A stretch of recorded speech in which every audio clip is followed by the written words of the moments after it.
Hello and welcome, weary travelers, to episode 12 of Arcanarama. I'm Cameron Holt. Fantasy Forge is where I do YouTube stuff. In order. I also make dice. That's a thing that I do. And I will be your dungeon master for the evening. I'm nailing it so far. Wrote it down. If you are here for the first time from today's Fantasy Forge video, say hello in the chat. And if you are a regular weary traveler, please give them a warm welcome. I know we got, I think 2 or 3 people that followed us today after my Pokemon Fusions video came out. I'm so excited about that. So thank you guys if you're here. Welcome. Yeah. Okay. Glad I missed that. That would have been a really weird octave. We share the same brain cell. But yeah, if you're a regular weary traveler, give them a warm welcome on our behalf, as we will not be in the chat this evening, except for stream director Robbie, who is there all the time. Even when we leave, he's still there. Before we hop into tonight's episode, we have some announcements to make. Taylor, What? would you like to tell them a little bit about our sponsors? Armadillo Ale Works. Who needs them? We do. We love them. They're great. They provide us with some sodies and potentially some beer in the future. Who knows? And they're sweet, wonderful people that make beer here in Denton, Texas. So check them out. Go to their soda. Facebook and say that we sent you, because that would be wild. And soda. And soda, yeah. I really like this Pops. root beer. It's very good. Swiggy Fizz. I haven't had it yet, but I want to. Aw, it's tasty. And I can, because Armadillo's always there for you. Karbok Brewing is the next one, which I still have the roll table for, so I gotta roll some stuff. Yeah. So which one's beer? 4d6. Okay. Tell us what you roll. Tell us what you get. A 2. Love Street Blonde, a light, fruity adult beverage that will... No, I already did that one. That was last week. What are the chances? Keep burglars at bay with its bold flavor. It can do that? Yeah, it can. Wow. Karbok Brewing, everything I just said. And our last sponsor of the evening is More Fun Comics and Games, which just raised some money for our Krampus Fest, I guess. Oh. I'm not sure how much they didn't brag about it, but thank you. That's really awesome. Proud to have you as a sponsor. And you could also be proud to have them as our sponsor. If you enter to win this evening, you could win some Medusa. There's a slide down there. You could win some minis. You could win Dark Heaven Legends Vodalus Winterhand and Medusas from WizKids. You know WizKids. Yeah. If you're here, you know WizKids. WizKids. So yeah. I don't know WizKids. They make minis. Yeah, they most make- of these, Yeah, which you guys can't see. Mostly but we D&D can. official stuff. Yeah. But what was the code for that one, Cameron? We will announce that before we go to break. Oh, I will announce now that you can find all those sponsors in our About section. Go check them out. Tell them that we sent you. Especially if you're a regular weary traveler, that would mean a lot. Back to Cameron to send it back to Kitty. Thanks, Maybe Taylor. he's sending I it think Kitty has something she wants to say about some new up-and-coming merchandise, I potentially. do. And speaking of our About page, that's where you can find a link to our merch, or you can go to pintservices.com/Arcanarama to find our shirt designs that we have available now. Right now. Yes. We begins. have the Arcanarama logo, as well as a shirt that just has the spindle dice on it. You can choose a color and order it, and they'll send it to you. We also have stickers on the way, though. We have, I think, currently 4 different designs, and so we're working with our printer on that currently, but we're going to start posting the artwork for those soon, so you can start deciding which ones you want. And that's merchandise with Kitty. Hell yeah. So look forward to those stickers. Grab a shirt if you haven't already. And have a good time. Because that's the biggest thing. Put some clothes on. From us. Oh, put our clothes on. Yeah, Wear our clothes. Yeah. I believe Sam has some information for us That's about a holiday schedule. Wow. Well, first, hi. Please go follow us on social media. We have all of them that you have. We have TikTok, we have Twitter, we have Instagram, we have Facebook. go there. Arcanarama and Arcanarama Show. You'll find us. We're the only one. It's easy. For now. Join our Discord, because we chat there with you and each other. And we talk about your games, we talk about your lives, we talk about your gardens, we talk about your pets, if you have any. We talk about the dice that you buy from Fantasy Forge Dice on Etsy.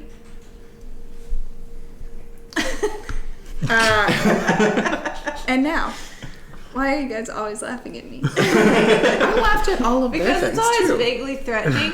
Yeah, Like, it's like a little a threatening. little bit like, do this or else. Yeah, it's like you're talking to one person and not a group of people. It's very personal. But yeah, Christmas, we are working on. Can I help you? Listen, I agree with her. I 100% follow us now, Or we'll follow you. or we'll find you. I won't. I have no motivation. I'm not gonna find you, but you can find us. Ding. Christmas, so we're working on a very special one shot from the island of Misfit Toys. Yes. That will be Christmas Day at 6 p.m. CST, our usual filming time. You should come hang out with us. It'll be well after all of your Christmas festivities. I'm not going to threaten you. Maybe.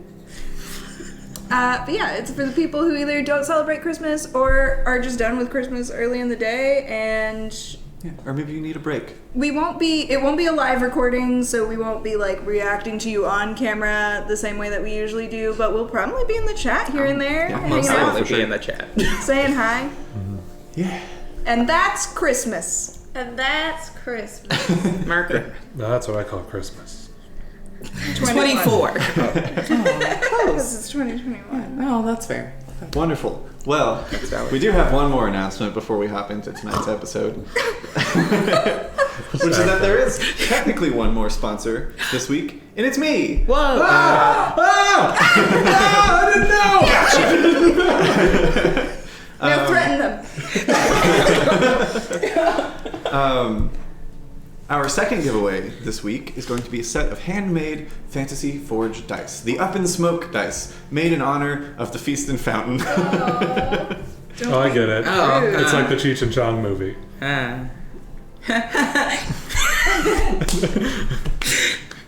It's a $50 value that could be yours for free, so stay tuned until the end of the stream to find out if you win those or not. And they go great with your Silas dice that you've They already really- purchased. They do, actually. Yeah, I really want some. Between these and Galaxy, I owe you a lot of money. So, unless anyone has any objections, it's time to make a withdrawal from these announcements and cash in to tonight's episode of Arcanarama.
Previously on Arcanarama, our party arrived at the treasure hoard within the Vault of Dragons. There, they met a dwarf named Baroque Klinghammer, who turned out to actually be a gem-eating dragon by the name of Arnox, who was paid to protect the cache of wealth by Lord Daggelt Neverember. You convinced him of your friendship with Lord Daggelt's son, Renair, and gained access to whatever you wanted from the hoard. As you filled your pockets, and made your way out of the vault, you found that the noisy mechanical bird that you had used as a key and left outside alerted Lady Esvel Rosnar and several members of the Order of the Black Rain to your presence. They demanded that you leave the keys to the vault behind and that you could leave with what was in your pockets and your lives. So, after leaving some false keys behind and heading up the stairs, you discovered that someone among them had overheard the secret word used to open and close the vault doors. A harrowing battle ensued that nearly cost the lives of Ollie, Alma, and Cholula.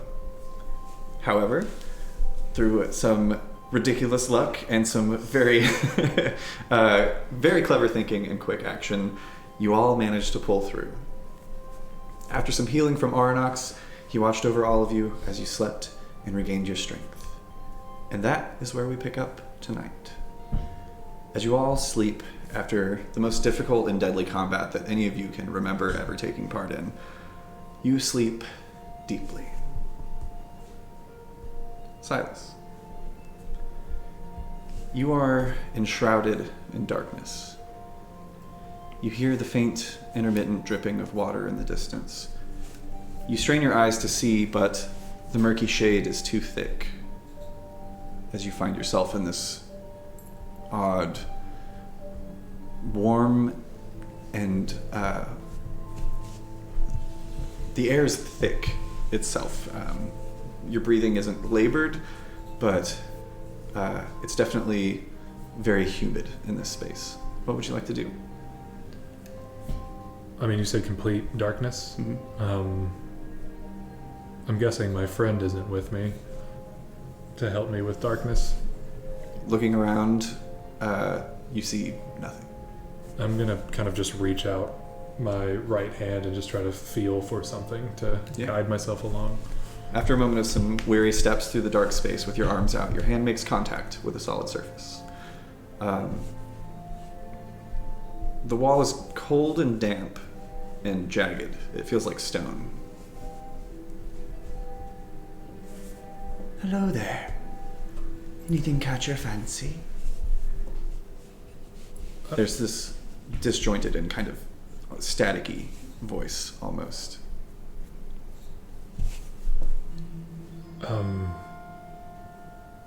Are you the shopkeeper from before? Well, yes, and these are my wares. I still can't see anything. As you turn to see the source of the voice, all that you see through the darkness is a pair of yellow eyes trained on you. Almost cartoonishly, just a light in this space.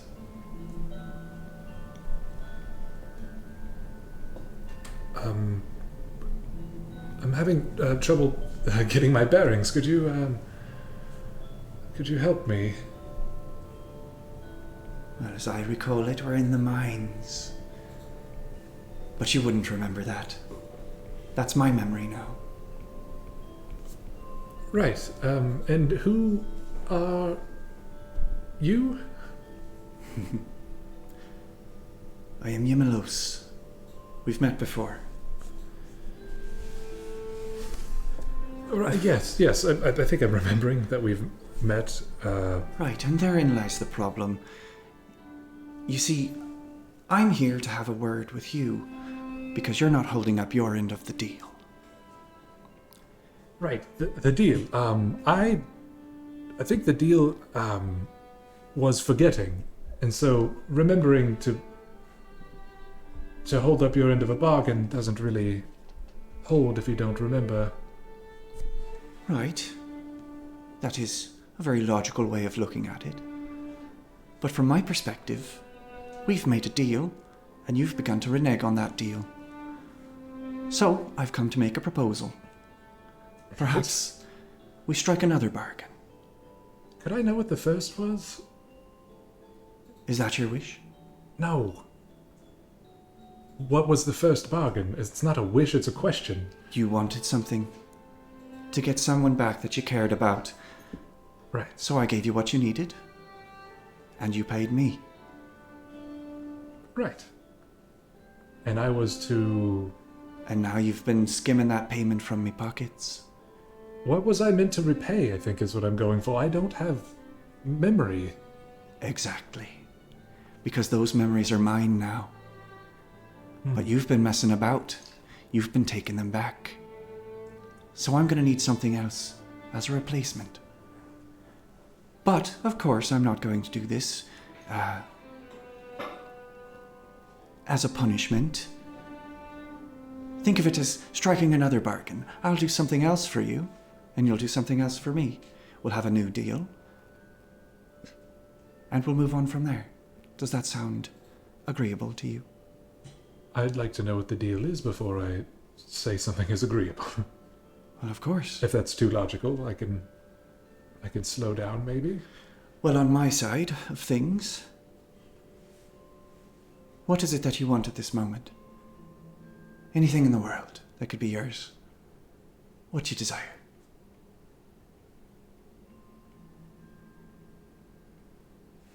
What are you willing to take for whatever I desire?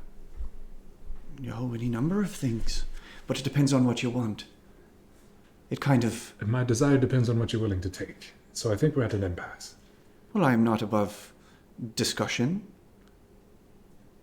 Debating until we come to an agreement. You don't have to take me up on my first offer. Well, I lost the ability to discuss for a while there, and you're saying that me taking my memories back is an issue? I wouldn't You have gave remembered them to me freely. Not Right. freely. I paid you for them. But why would you take the deal? I would have remembered the deal. Because I took them all. Right. So, I'm good. Are you sure about that? Depends on what you're going to say next, I guess, but the things I asked for are too abstract, and my memories are too... Well, they're in the past. Let me put it this way. You can put it any way you like. I imagine you've kind of constructed this place here. Oh, I didn't. Right. It's a real place. How are you going to put it? I am dreaming, right? Yes. Well, if you choose not to make a deal, and you continue remembering things, taking those memories from me that I paid for, well, I've got access to some pretty dark memories in here. I could just funnel those ones back to you every night for the rest of your life, and make sure that you never have a moment's peace in sleep. Or we can make a new deal, and you can get some rest. So how does that sound? The eyes kind of, that yellow grows more vibrant and sickly. It reminds you of the lantern that you have just vague, broken memories of seeing outside the stall at the carnival. Some of those memories I took back reminded me of a time that I couldn't sleep. At times, not a lot of it, not visceral memories, but I don't think there's much you can threaten me with that I haven't already experienced. That you remember experiencing, that is. Right, but that's just the thing. Now we're talking about existence. And you're threatening me with things that have happened in the past, when I wish to move on. I see. I won't go digging further back. There's no need to now. I have my family back. There's no need to go back. Right, well, you haven't gotten Genevieve back yet, have you? Now, that might be a step too far. How is she doing, by the way? I'm not entirely sure. I am. Right. Maybe I'll check in on her. But it seems at the moment we're at an impasse, unless you change your mind. And how can I contact you? Just go to sleep. I'll be there. Make a wisdom saving throw. What in the Freddy Krueger is happening? No. And if you say it, I'm gonna throw a dice at you. I'm gonna do it. I'm gonna throw the big one at you. It's a natural 20. It's not worth it. No, I'm not actually gonna throw. No, that's my baby. But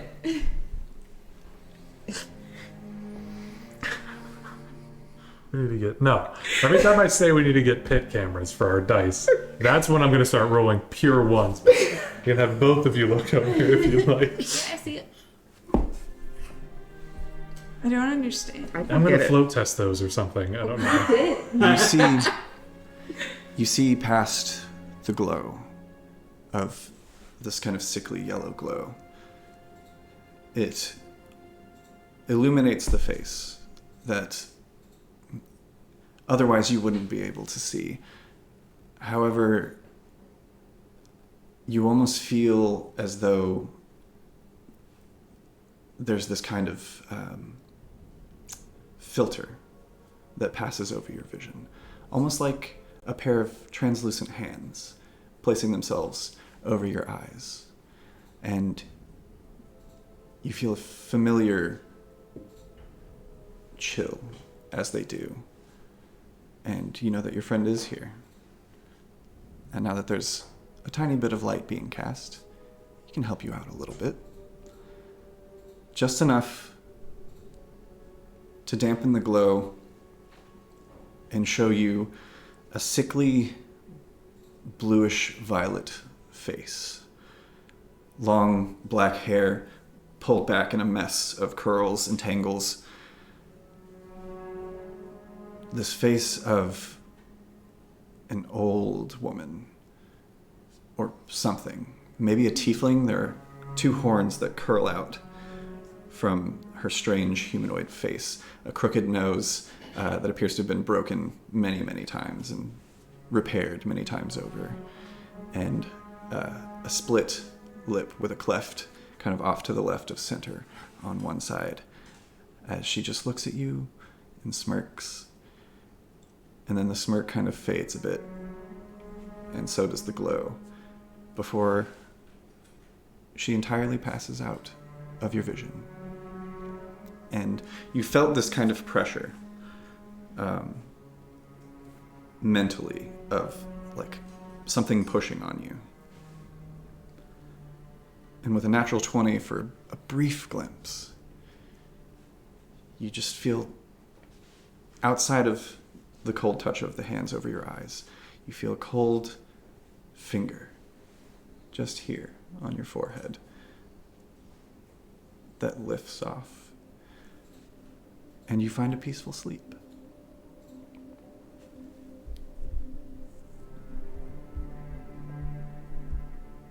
Cholula.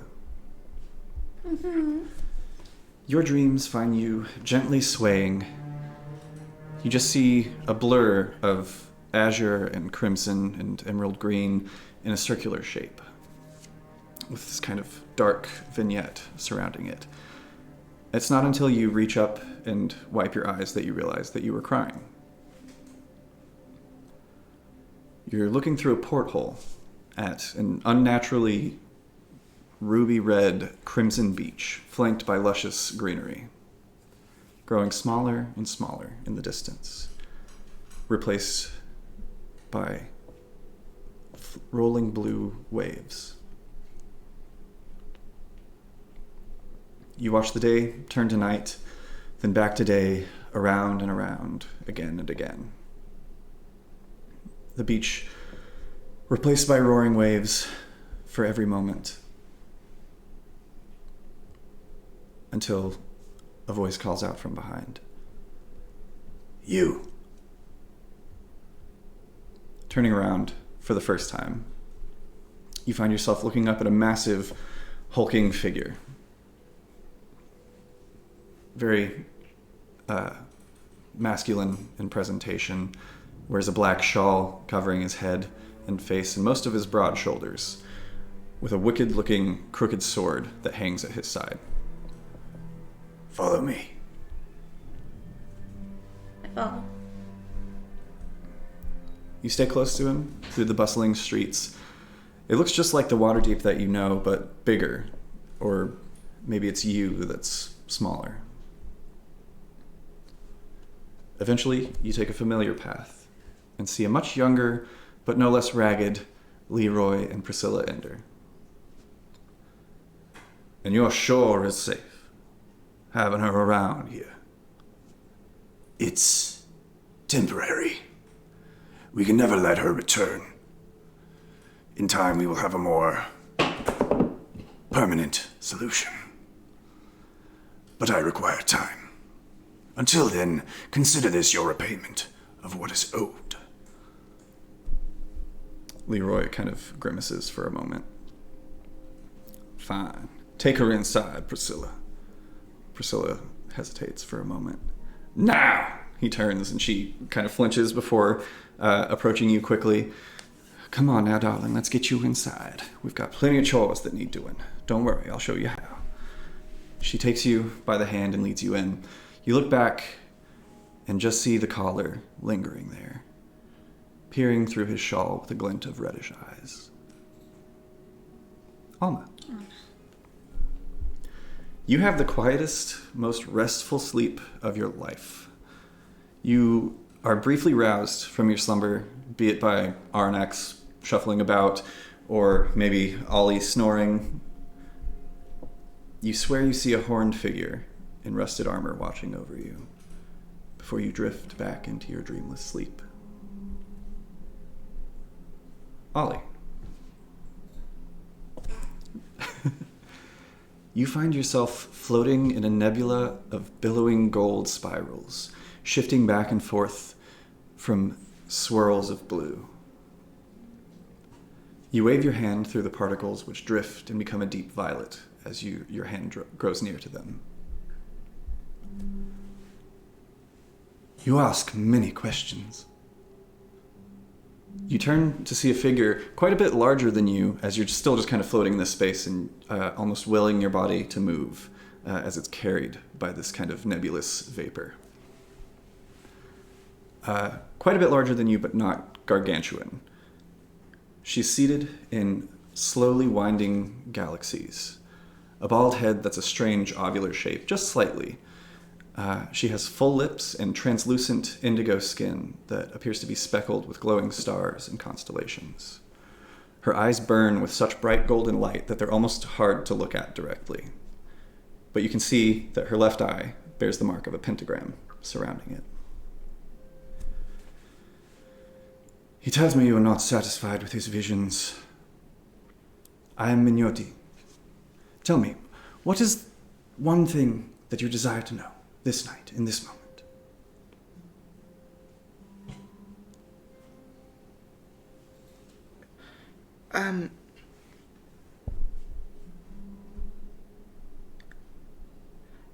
Why didn't Castellanter fix the temple? Why hasn't he been working on it at all? He has been.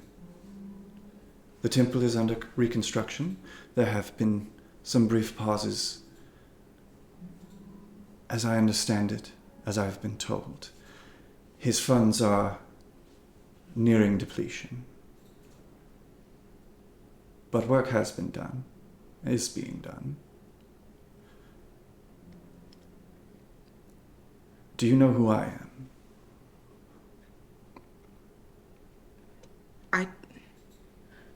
No, I don't know who you are. Well, as I said before, I am Mignotti. I have been assigned as your diva, to guide you where I can. Unfortunately, I cannot directly interfere, but I will help in any way that I can, and you should wake up. He's worried. Suddenly, the galaxies and nebulas around you dim and darken. Her visage fades. And before you can react, you find yourself awakening within the stone confines of the Vault of Dragons. Your friends are still asleep around you, and a familiar voice vibrates into your consciousness. Miss Ilno, you and your friends have not yet arrived, and I grow worried. Please respond if you can, so I know you are okay.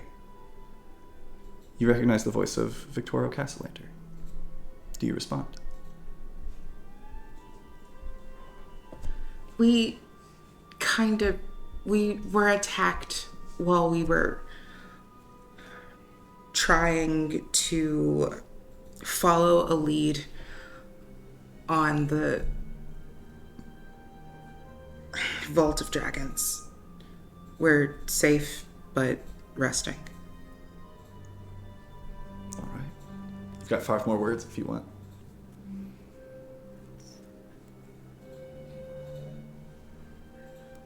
You'll be our next stop. Wonderful. I counted before I said them. No, I was saying what are you wearing was. That's only 4. Yeah. Could have responded with one thing. As you all awaken the next morning, you feel rested. Silas, roll a d10. Oh. I was going to ask if I needed a roll on the table. I have the percentile, but I'll just do it. 6. 6. Your hit point maximum is reduced by 6. Oh. You have a pleasant sleep, but awakening you don't feel as rested as you should.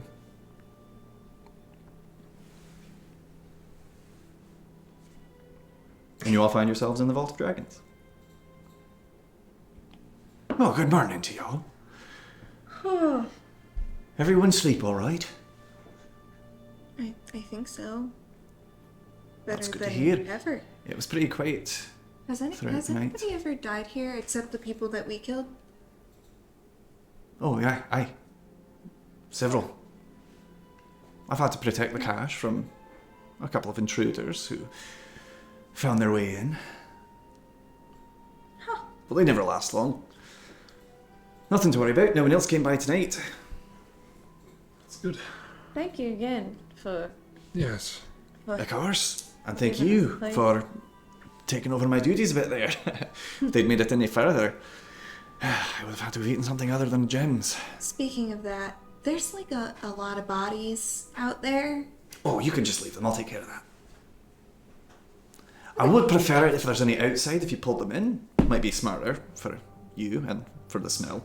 Mm-hmm. Also, I'm not technically allowed to leave while there's still wealth within the vault, so... Oh, right. Yeah, we can pull them inside. Yeah, we can do that. Hey, so Victoria kind of sent me like a head message. We should go. Oh, he's probably waiting on us. He seemed very worried that we were okay. I told him that we got caught up following a lead on the vault and got attacked, and that we were just You told him that we were pursuing the vault? pursuing a lead. That's it. Oh. I mean, he already knows that we're somewhat looking for it. I don't think it would be too on the nose. We can tell him it was empty and that, you know. I mean, I think that depends on how he responds to us having found a lead. I think we need to ask him what he knows about the Black Rain before we give him any other information. I've been I think we have enough to say about the lady of the house. thinking about that a little bit. What if it's that changeling? The Doppelganger? That's a fun one to say. What do you mean, like Victoria's the? So what if we've heard that Victoria's been at Black Rain meetings, but what if it's not him at all? Do you think there's more than one Doppelganger that is? Likely. I don't know. I would like to know who's trying to frame your old friend. I sort of turn to Arnax. Hey, I really appreciate how much you've done for us, and really I know it's rude to ask for more, but do you know anything about doppelgangers? Do they travel in packs? Do you know how to find one? Don't I know how to find one, or track one down, outside of specific magics that can do such things? I mean, if one was in front of you. Would you know how to identify it without,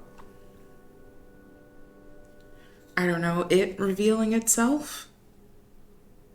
The only way I know is by means of violence.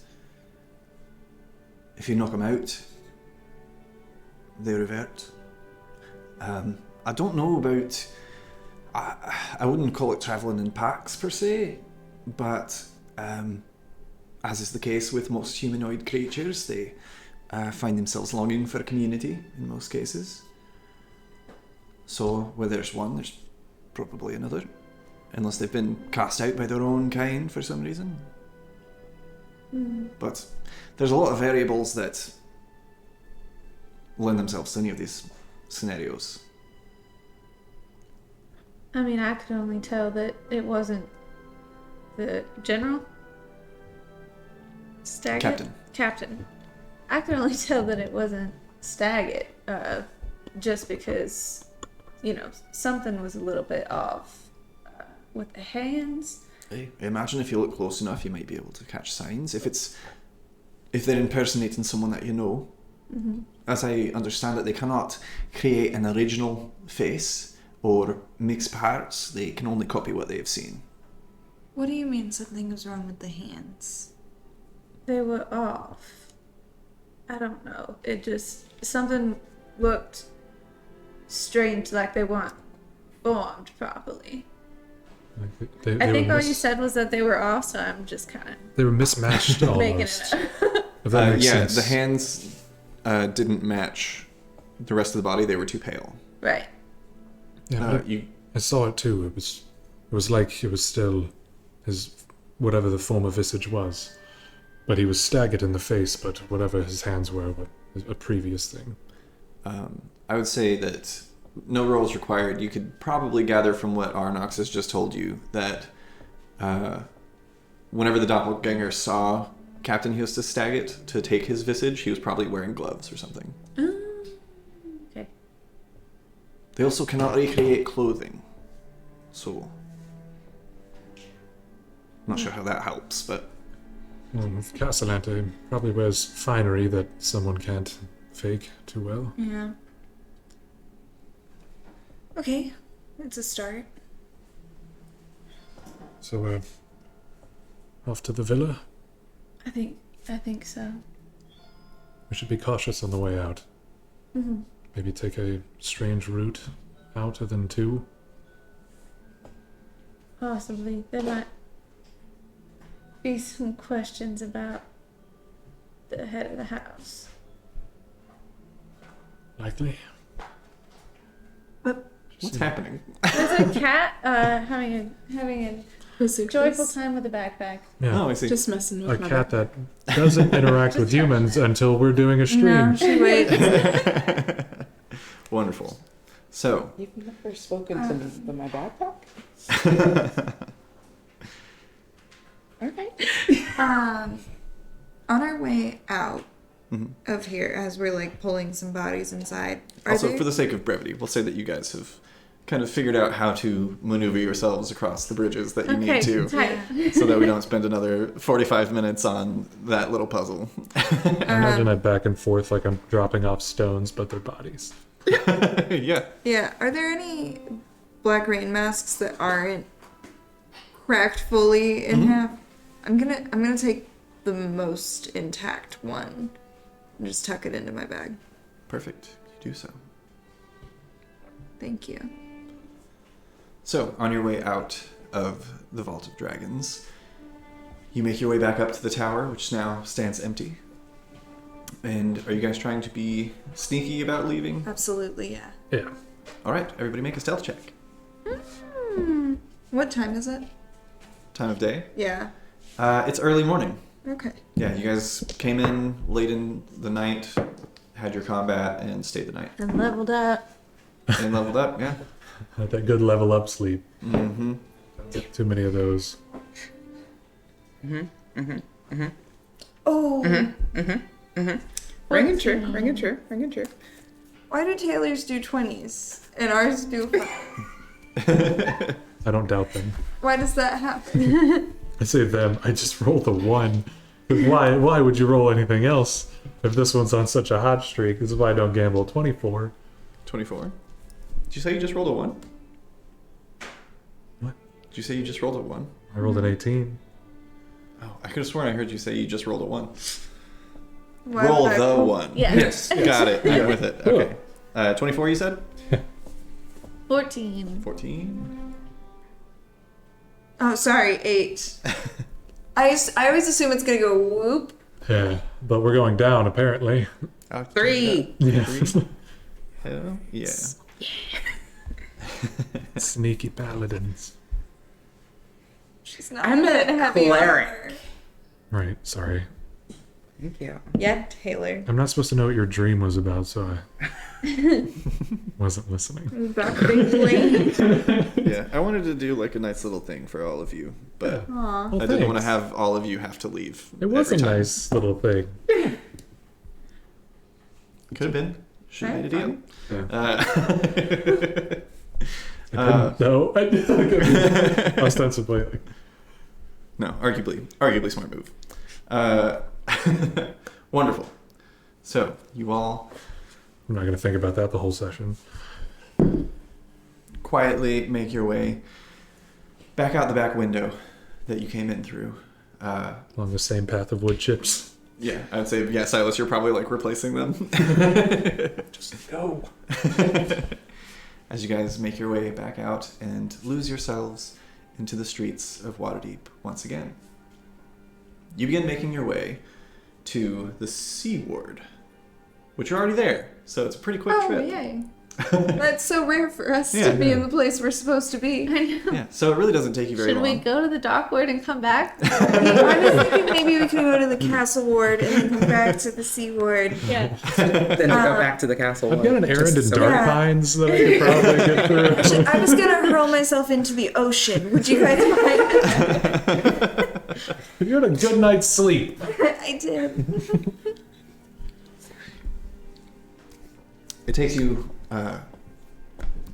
maybe the lesser part of 30 minutes to make your way to Castle Intervilla, passing by a lot of servants and people of noble houses on their way to work in the morning.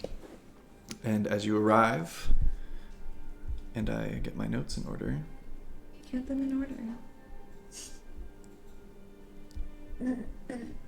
Wow. Castle Intervilla was so long ago. Yeah. That was episode 5. And how many times have I had to remember what I read in that book? No. And I don't? Is that what you just How said? many parts of it? Oh no. As you arrive at the gates, you are met once again by the panther-esque tabaxi fellow, whom you probably remember is named Stark Gandervane. Oh, I do. Can I get a look at those hands? His hands? Make a Yeah. perception check. Actually, make an insight check if you're trying to divine if this is a doppelganger that you're speaking to. Insight? Uh-huh. 24. 24. Absolutely the furry paws, paw hands of a Beans. tabaxi. The beans of a tabaxi, for sure. If this is an illusion, it's a very good one. He looks exactly as he did the last time you spoke. Okay. Oh. Sad. Hello there, welcome back. Lord Castlehunter is expecting you. Please follow me. He opens up the gate and leads you all in. You once again pass by several armed guards entering a magnificent room with a harpsichord with black and white keys inverted from the way they would be on a piano, atop a crimson rug towards an open door to a foyer, as there's that elaborate crystal chandelier reflecting off of the 36 holy symbols of Celestian, the kind of never-ending spirals of stars, in the form of silver chalices emblazoned with the symbol of the goddess of magic. And as you enter the foyer, Victorio is already there waiting for you. He's dressed for the morning. Actually, go ahead and make everybody make an insight check. Okay. I'll do whatever you say. 19. Same thing. Goddamn. 16. 7. 23. Whoa. He's pretty well put together. But what did you roll again? 16. 16? And you had 19? Silas and Ollie, you're both aware that based on the kind of disheveled nature of the ruffles of his poofy shirt and the kind of like flatness, that's the bad one, and the kind of like flattened areas and slightly wrinkled bits of his fine clothing, you get the sense that he was up all night and has just like the faintest bags under his eyes. I'm glad to see that you are all okay. Please, follow me to the study. We may have a conversation.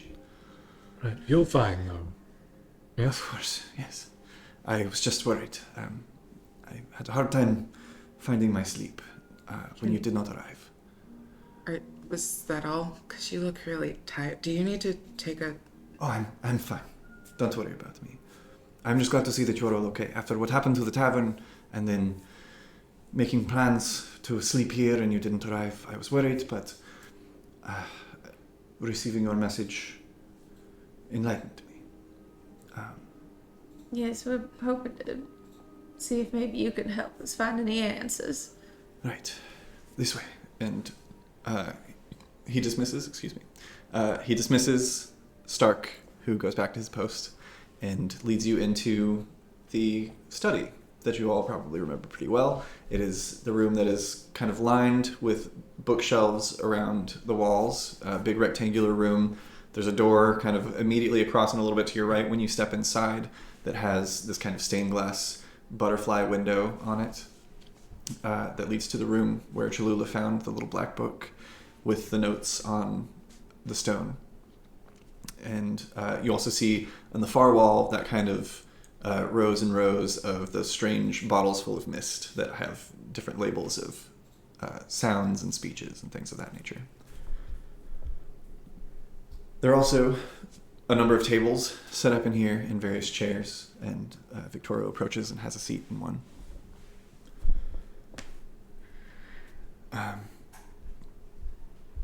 Would you like to start, or should I? You said you had questions. Yeah, what do you know about the Order of the Black Rain?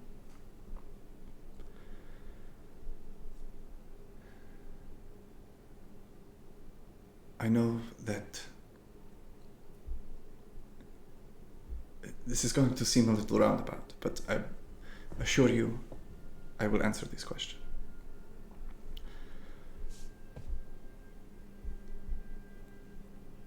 I also sit down. Oh yeah, I assumed we were all seated.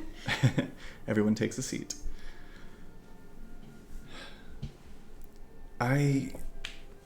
Some years ago, had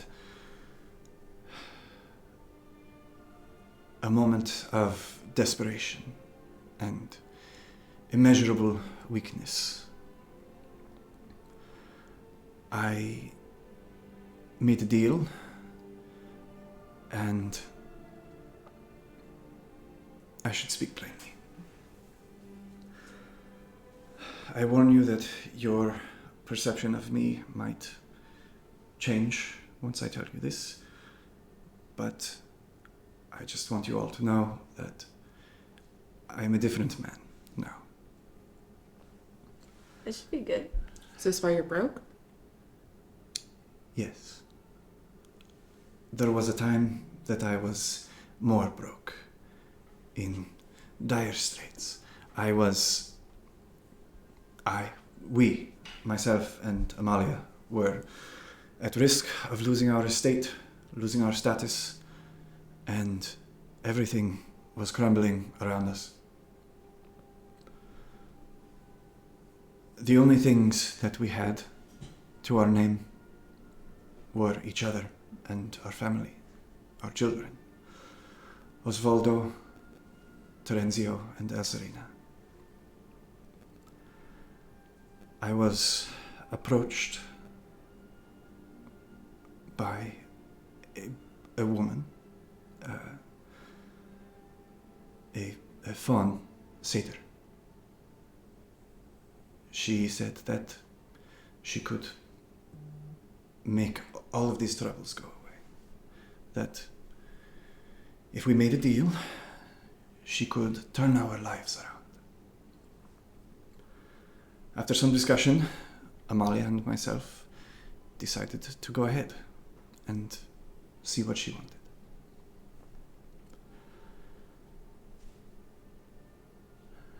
After making the deal,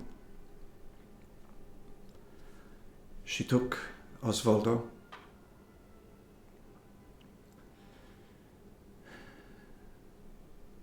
and she told us that if we did not repay her, that on their 9th birthdays, she would take Terenzio and Azarina as well.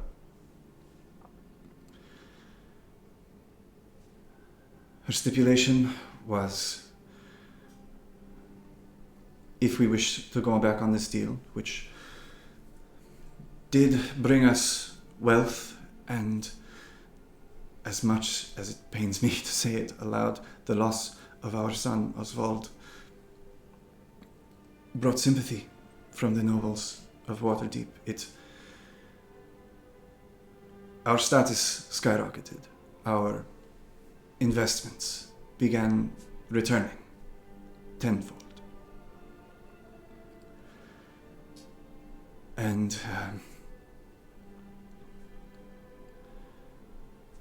the price left to pay is one less than 1 million gold coins to this woman. And if I do not pay it within 11 days now, 10 days after Founders Day tomorrow, then I will lose my other children. What exactly did she give you? She gave us status. She gave us our nobility. We kept our home. It was not a physical object that we were gifted. She took something and our lives were elevated. And you need to pay this fawn money. Yes. What was the name? She told us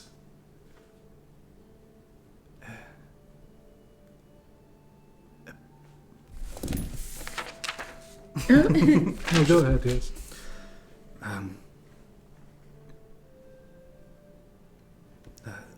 Zana was the name we were given.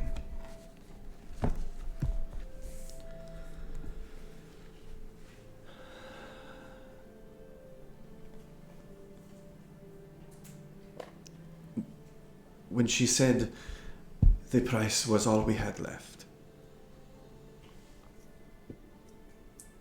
all that was precious. We didn't know what deal we were making. But even outside of the feast and fountain and renovations on the Temple of Bokab in Undercliff, I thought the gods had turned on us for what we had done, so I started making whatever donations I could to any temples, orphanages, anywhere that needed help, in hopes that someone would take pity on us and help us out of this situation. As it stands, I lack 280,000 gold pieces to pay back this fawn and save my children's lives. And I have done things that I am not proud of. I entangled myself in this secretive organization in hopes that it would bring the wealth that I need, but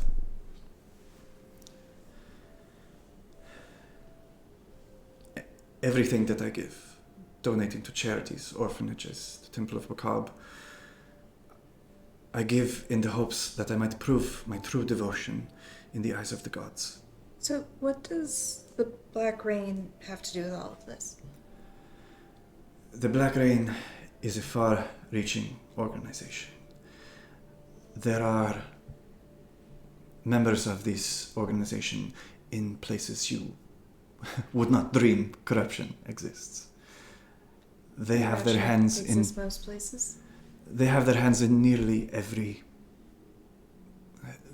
proverbial pot that exists. Their aim is to shape society. They want to be able to inform change.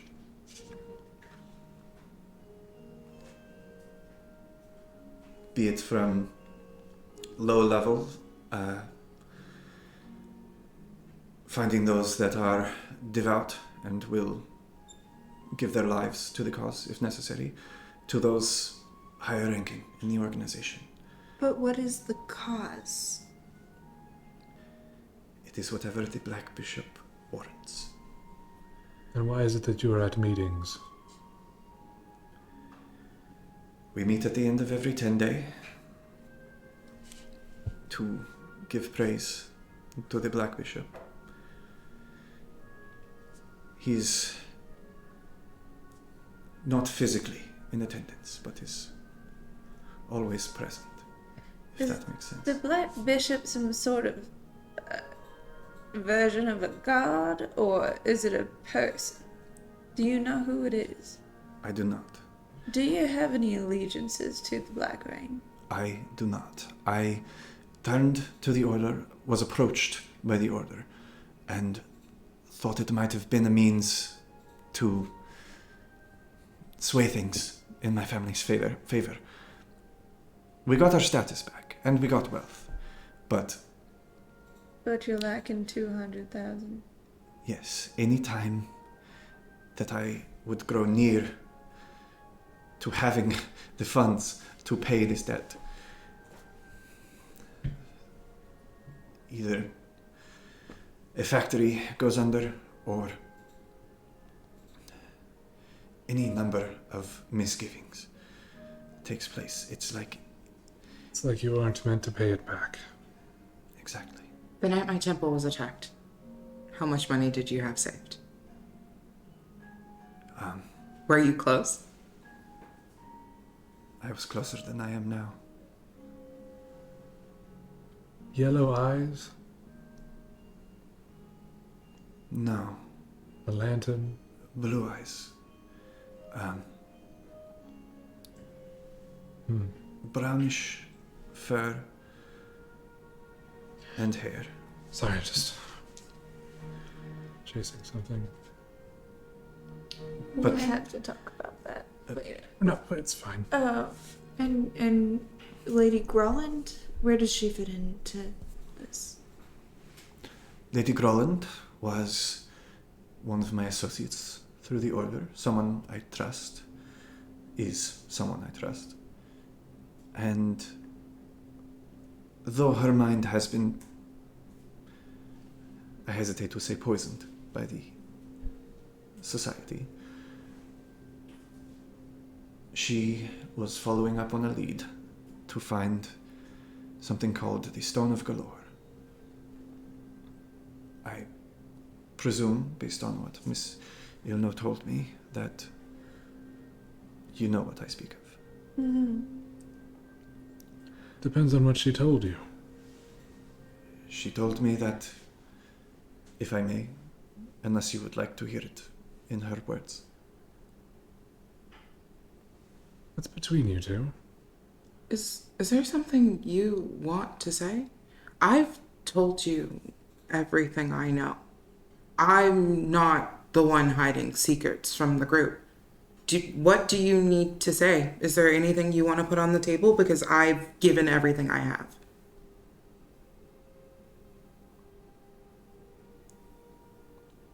She told me that you were following a lead about the Vault of Dragons.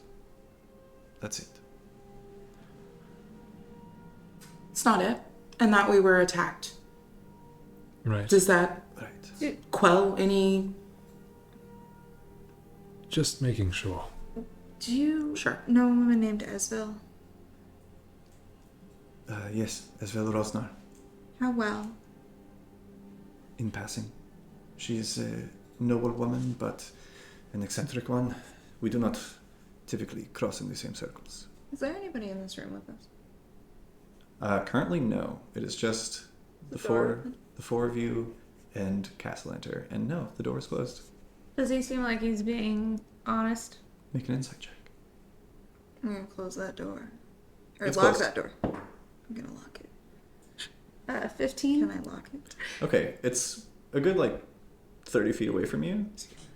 You gonna get up and walk all the way across the room and lock a door? Why is that weird in this Have situation? you ever been? If we were all sitting in this room, and I just got up and went and locked a door in the corner, would that be weird to you? I feel safer.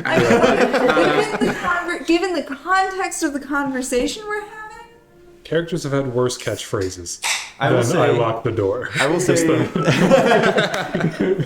miss it so much. I will say that Castellanter does not try to stop you. Okay. I don't do it in a threatening way. Okay, that's good to know. Scares. See this? Listen, Going anywhere. I have a bitchy face, but Alma doesn't. Okay, so you have to see past this face. What was that insight check? 14. 14. Right? 15. Every bit of information that he has given you has been 100% truthful, as far as you can tell. Okay. Full disclosure, Esvel is the person who attacked us. Along with a group of people with these masks that we presumed were I'll put one on the table. Black Rain. That is correct. You've done some horrible things in the past, but you aligned yourself with this group. Why? He said that he For was just profit. looking for options because he's got to pay back this satyr or he's going to lose his other children. It makes sense to me. I would do anything to save Terenzio and Azarina's lives. Including aligning yourself with... a I would group align that- myself with the devil himself if It I sounds had like you to. might have. I'm just To be saying, clear, I'm not saying it- don't. I'm not saying you have done something wrong. I'm saying you've aligned yourself with a group that has killed more people than just your children. If I may, I don't think that the real problem here is where the profit comes from at this point. It seems like no matter what you do, you're not paying that money back. Even if we could tell you exactly where to find 280,000 gold pieces right now, who's to say that it doesn't just melt? Vanish. Or fate befalls it in a negative way, right? Like, So, Well, we've got to try. I'm not saying we can't try, but I'm saying that maybe the solution isn't actually the money. if it was your mother's life at stake, or your father's life, would you just give up? I mean, I think she might give up, as far as I'm concerned. But her mother might be a different story. I think you underestimate the bond between a father and his children. No offense. I know this is a great favor I ask of you, but please know that I am not in this for profit. I do not want any excess. Anything else that might lie within the vault is yours for the taking. I just want to save Terenzio and Elzarina's lives. I was too late to save Oswald, and that will haunt me for the rest of my life. Is there an So she insurance took- policy on the tavern?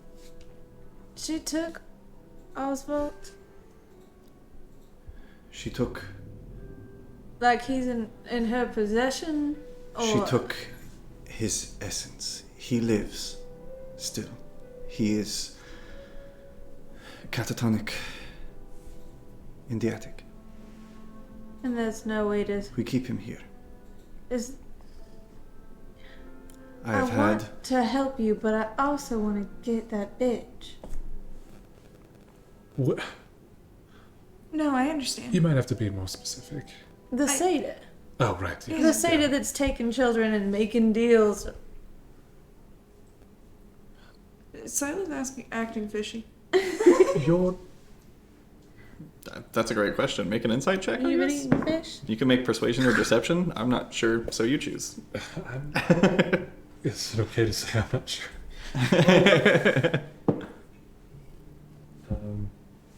16 flat. 23. Not very persuasive. She beat your check. So what is Silas's vibe right now?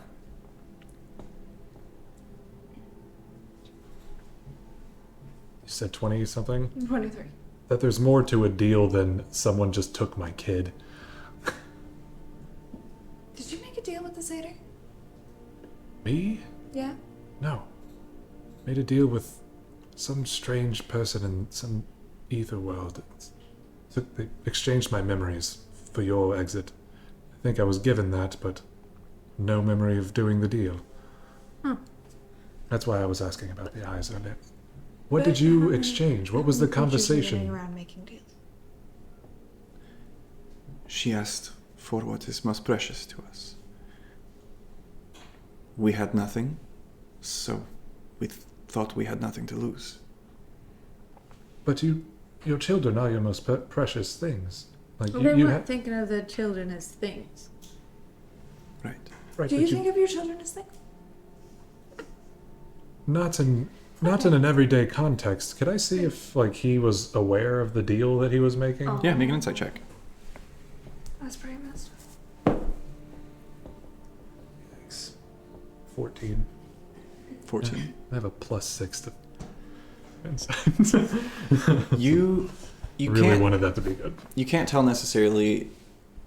Based on what he's telling you, the wording of the deal was not such that he knew he was signing over his children's lives. Brought to you by Armadillo Ale Works, actually, this time. Mr. Cheers. You know that he wasn't aware that he was signing over his children's lives. It seems like he was put in a very similar situation that you were, where he was desperate and had one thing that he wanted more than anything in the world, and someone said, I can make that happen. And in a moment of desperation, he said, please do. And now, Right. here we are. I'm sorry for the grilling. I just have to get to the bottom of it. It's Ask how much you spent on the feast and fountain. Feast in the Fountain was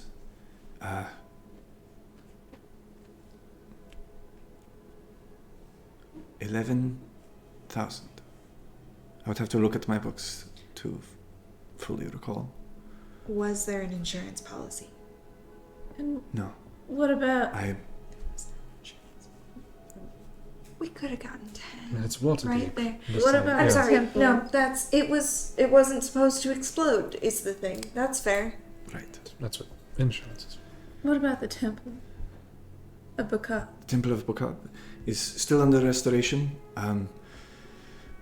Restoring a temple to a goddess of desire and magic is no small investment. I make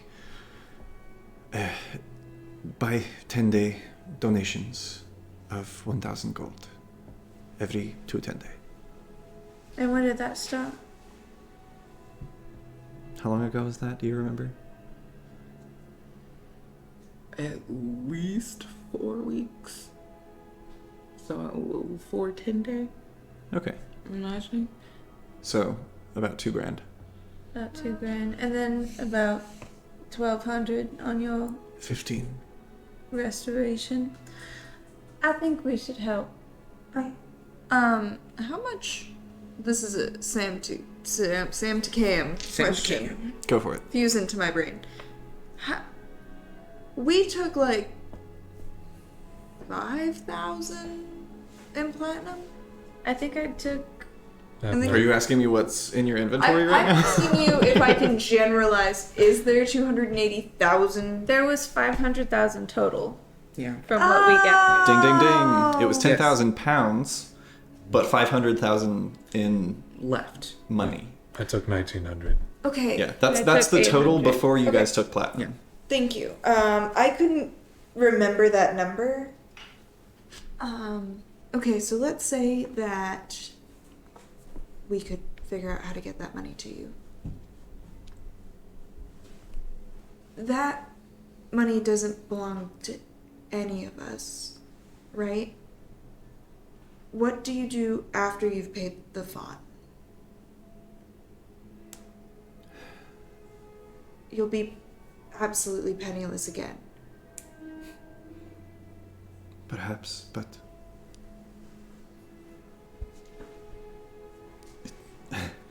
I know it sounds very much like cheese to say, but I'll have what's important.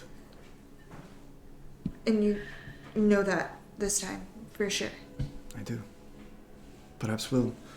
Go after the fawn and get your son's essence back. I am gifted in the ways of the arcane, but I am a businessman. I am not an adventurer. Well, But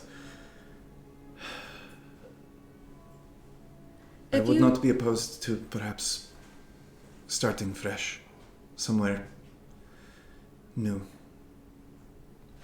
if you have a way for us to transport that amount of dragons I do.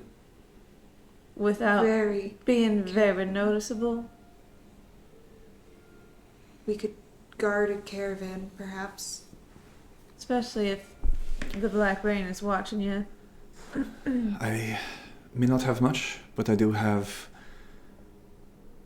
access to a fleet of carriages, as well as drivers and horses, and all of which would be in Castellenter livery. And it should be known that the things that I have told you this day in this room, no one has heard this, outside of us here and my wife, Amalia. What about your butler? Williford. I'm sure he hears things from time to time, but he's a trusted associate. Where is he? I believe he's upstairs with the children. You did hear of the doppelganger taking Williford's visage, right? I heard that you had been imprisoned and there was an incident with a doppelganger and a Yes. riot in the streets. I was not made aware that Williford's name was involved. He was disguised as Wilford trying to get a stone with two little devil things, and killed backstabbed some people, I believe, in a cemetery. I believe what we're getting at is we may need to investigate a little bit here before we trust who will be transporting that much It was a money. very long and confusing day, and we It weren't was sure who we could trust bad. afterwards. Of course. Obviously, time is of the essence. We have 11 days, including today. But anything that you need is at your disposal that I can provide. I think we should get bags of holding. It's not going to be enough. How many? What did he say? 15, 20? We'll carry all of it. I think maybe that and some dummies. And I think if we could, how large are bags of holding? Like if you were just like if you filled one up and we're just carrying like a it, messenger just bag. like a little messenger bag. Yeah. We could fill 20 of those and fit them into one carriage. I think The price would be about the same either way, investing in multiple carriages or multiple bags. It is not incredibly cheap to do so, but we might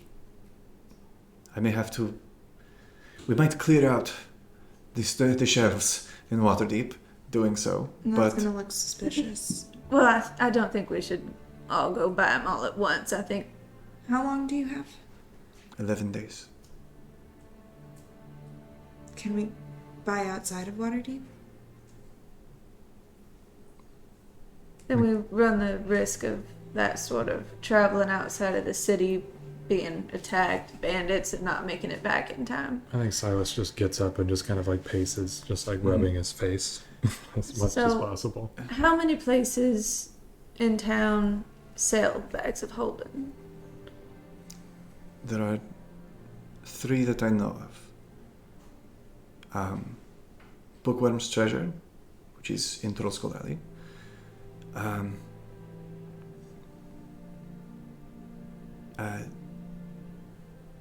The Jackal's Hide in the Trades Ward.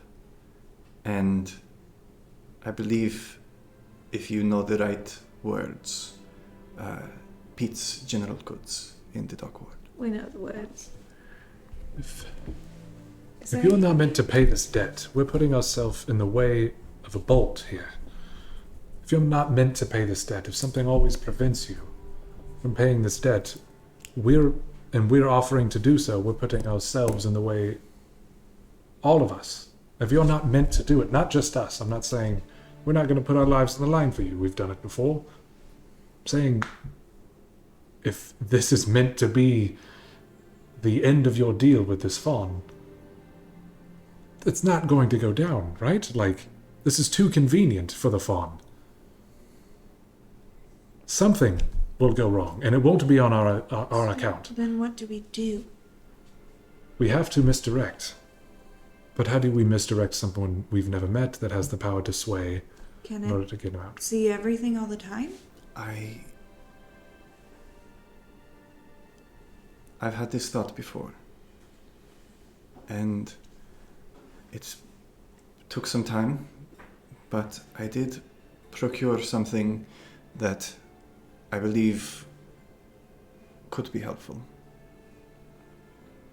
And he kind of like reaches into his shirt and pulls out this small kind of diamond-shaped. It's like several diamonds within each other that kind of turn in 3D space almost. They're not like in motion, but you can just see the kind of the way the light reflects off of them. And there's a blue crystal in the center that he holds out. It was not easy to come by, but through the use of attuning to this, I supposedly can avoid detection by magical means. So if this fawn, this deal maker, is spying on me through magical means as of about a 10-day and a half ago, she should not know even where I am. Oh, so how do we get one more? Why would she be looking for us? If don't know we're her. digging around in gold, but we haven't made a deal. I should also say, by wearing this, anyone within 30 feet of me is also shielded. So there should be a safe space that we're having this meeting. So if this fawn was not aware before, she should not be aware now. So how exactly is this handoff supposed to go down? Is she coming here to your house to collect the debt? That is what was agreed upon, yes. In where we hold our meetings for the order. Oh. Which I should say, I know that the Order of the Black Rain has... Tried to kill us. It has members in... It is a vast and wide-reaching organization. But the reason that we have the masks is so that we do not... You're familiar with the Harpers. Mm-hmm. Organization of spies. No one Harper should know the identity of every single Harper, correct? The Black Rain is founded on a similar principle of anonymity. We wear the masks at the meetings so as not to... If we were infiltrated, as I have done, even I could not spill secrets. Your information of Lady Rosnar being involved with the Order was news to me. doesn't seem like news to him. Make an insight check. It should probably be known that on our end, that's probably where our trouble's gonna be. 25. It's hard to say if they're still tracking us.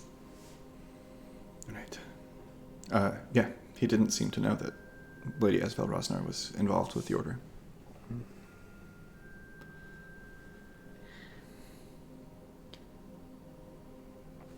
I think we should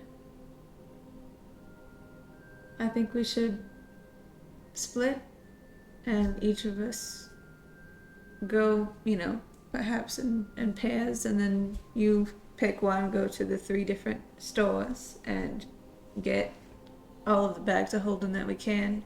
We'll take 1 carriage. I There's... could send servants to do this task. Can you send them as not servants of Castellanter? Of course. Yeah, let's There's do that. one. Mm-hmm. There- That's better. There is something I'd really like to do while I can, in the event that we all get murdered. Mm-hmm. We need to touch base with Renea as well. Oh, yeah. Yes. That too. So, Also. would it be alright if we say, if you can send servants out today to get the bags of holding, we'll go take care of any possible last business that we have to attend to, and then we'll meet you back here this evening, and we can take 1 carriage quietly to a location that we will disclose at that time. Of course. I will inform Captain Ganderveen that you will be returning this evening. And we should all step very carefully. Mm-hmm.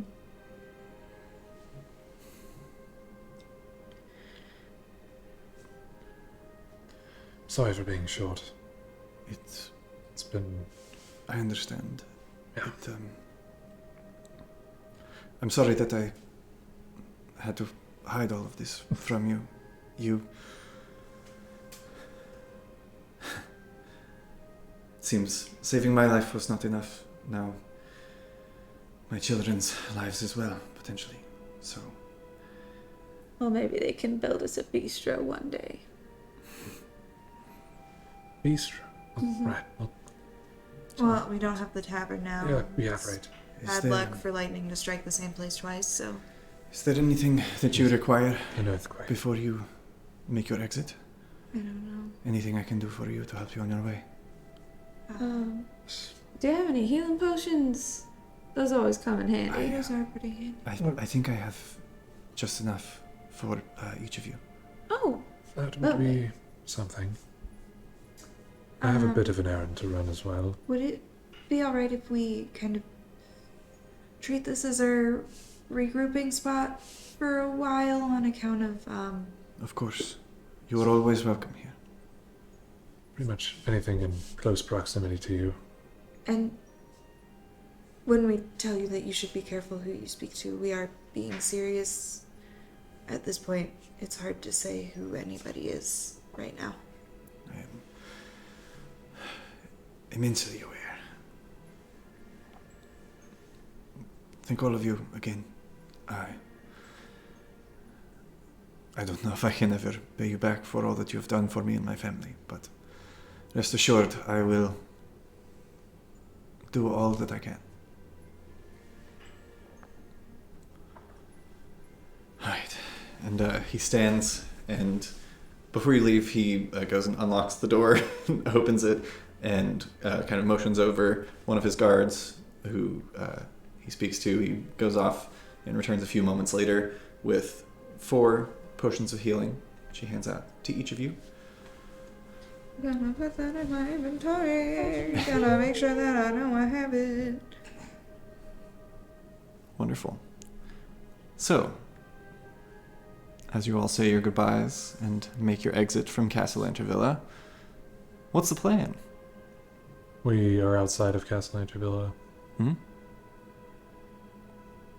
Yeah, if you guys just want to give me like a direction, or if you're just walking. I have a bit of an errand I'd like to run. Speaking of business,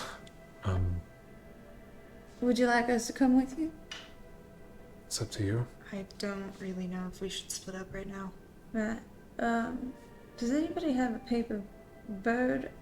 I don't remember if I used the last one. No, I decided not to in the cell. All right. I will send a letter to Renea, but we'll need to find some sort of meeting place with him because he has no idea what happened after he left. Could he come here? To Castellanta Villa? I suppose so. Anywhere else is gonna be a little public, or is there?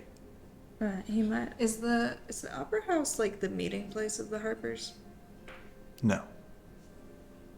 Are we in enough to I think know where? I think we talked about this a little bit briefly, where even when you were called to the house that Mert met you in, you got the sense that it was like a stationary pop-up. Everywhere is that, always. Yeah. That moves frequently. But you do... We don't want to meet somewhere publicly. Could have him meet us at the Temple of Ilmater. Yeah. I can just. I mean, it's quiet and nobody there is really paying much attention to it. there's I a- mean, there's screaming If usually. there's a right? courtyard sort I of mean, who area, can hear I can over the meet screaming? with him outside while you take care of your business. I don't think we should meet anywhere that we can't secure. Right. But inside the Temple of Ilmater is probably not a bad bet. Is it okay for you to be in a temple that's not Tibicom? I think. Can I? You're aware that it's fine. Okay. The gods are not at war with each other or anything. It's a pantheon for a Not reason. yet. Stick around. Season 2. I know some of the Greek gods get like real pissy about like, oh, Yeah. I'm so sorry, my champion walked into so and so's temple, Poseidon's smited, Yeah. smote. Such a jealous god. Right. Well, I feel like that's kind of the one errand I would need to run. Alright. If we don't have to meet Renee there, I mean, anything close to that necklace would be safe. I mean, we will probably have some time while we're there that we need to kill anyway. Can we have him meet us at What's around Bramble Manor? there? We could go to Bramble Manor. That's close to. That's like in the same kind of area as Castellana Villa, right? They're all the. No, Bramble Manor is in the North Ward. Which is east of us. Correct. Oh. Where is the Temple of Ilmater? It's in the Sea Ward. Most of the temples are in the Sea Ward. Okay. It's like temples and then converted temples that are now rich people homes. And compared to that, where is the North Ward? East. Right. Oof, you know the East doesn't mean anything. Oh, right. Hang on. Yeah, Your you got perspective, it. here's the Sea Ward. Here's the North Ward. Oh, Waterdeep was And they shaped like touch- California. Yeah. And they touch the Trade Ward and the Castle Ward. so we could have. And We this other could one's at have bottom. him meet us at Bramble Manor, and we can probably do our business, and we probably are gonna be going to Bramble Manor after that anyway, if I had to guess. Mm-hmm. If everything goes the way that I hope it does. Mm-hmm. I mean, we've got until the evening to meet Castellanta. We have the entire day. I'm sure it would It's be probably fine. a bad idea to be out at night anyway. Yeah. So As you guys are talking, and you've made it like a decent ways away, but I would say at the very least, Silas, with your passive perception, you see a pair, a man and a woman, of commoners in common clothing that kind of casually make their way out of Castellantra Villa and start like blending into the streets, and you get the sense this is kind of like the first wave of bag acquirers making their way out to Acquirers. acquirers, if you will. Baggins. Do I? I'm gonna do this check again, but do I see any Harpers laying about? Make a make a perception check. You're a level 45. Is that possible ever? On a D100. I mean, Yeah. We got you. in a not sassy way. Or if you're doing like a god level campaign where everybody gets to level 20 and then you Then start you at go up level again, 1 in yeah. another class, yeah. Yeah, we should do that someday. God, that sounds like a lot No of work. limits on modifiers. Just keep going. Okay, but the only enemies you're going to fight are going to be thousands of kobolds. 16. Horrifying. 16? Roll a D100. 15. Oh, For those of you playing along at home. Oh, that's real low. It's real. Unless it's above. Get low, low, low. 23. Low, low. Close. You don't see anyone that overtly screams Harper at you, which is probably great. Yeah. Good Honestly. on them. They're all I doing a good congratulate job. the crowd. Good job. Down with tyranny! Wherever you are. That does beg the question. If you do sort of like just shout down with tyranny, like What into a crowd, do they Oh, have is to? it like the Aggies thing? where Yeah, have like to, do they have? Well, I don't know what that means. It's I- like They probably just shoot on sight if you start shouting. It is a vague enough saying, you know, that people say that all the time. yeah. Totally. I think like on A&M campus, if you say something to someone, you have to respond or something. Sounds like a cult. Yeah. I would know. Anyway. Sorry. Let us know in the comments if you had to say something just now. We're heading to the seaboard, Yes. correct? Should I You're already in the seaboard. We are heading to the Temple of Ilmater, correct? Yes. should I wait until after y'all do your thing to contact Renee about when to meet us in case I feel like we'll tell him that we're gonna meet him and then something else happens and then we're like, oh, later. That is kind of always the case, isn't it? I can Yeah, probably. I can wait Because if and- we have to camp out we'll at have to walk anyway. if we have to camp out at Bramble Manor, we know it's mostly secure anyway. Yeah. So Well, we can check the place before he gets there. mm-hmm. Alright, I'll wait. Ollie, do you wait outside or do you go in with them? I'll go in, but I'm gonna hang back by just like 5 feet. Okay. Silence. How much do you have? 1900. Bit over. Where'd you find that? In the giant hoard of wealth I couldn't find underneath that the much. city. I tried. Do you want Couldn't any money? find Do you that want? much. Miss Newport. Lovely to see you again. Did you forget something? No, actually, I seem to be the only one who hasn't, is the thing. We have come into some monetary success. We would like to do a restoration for.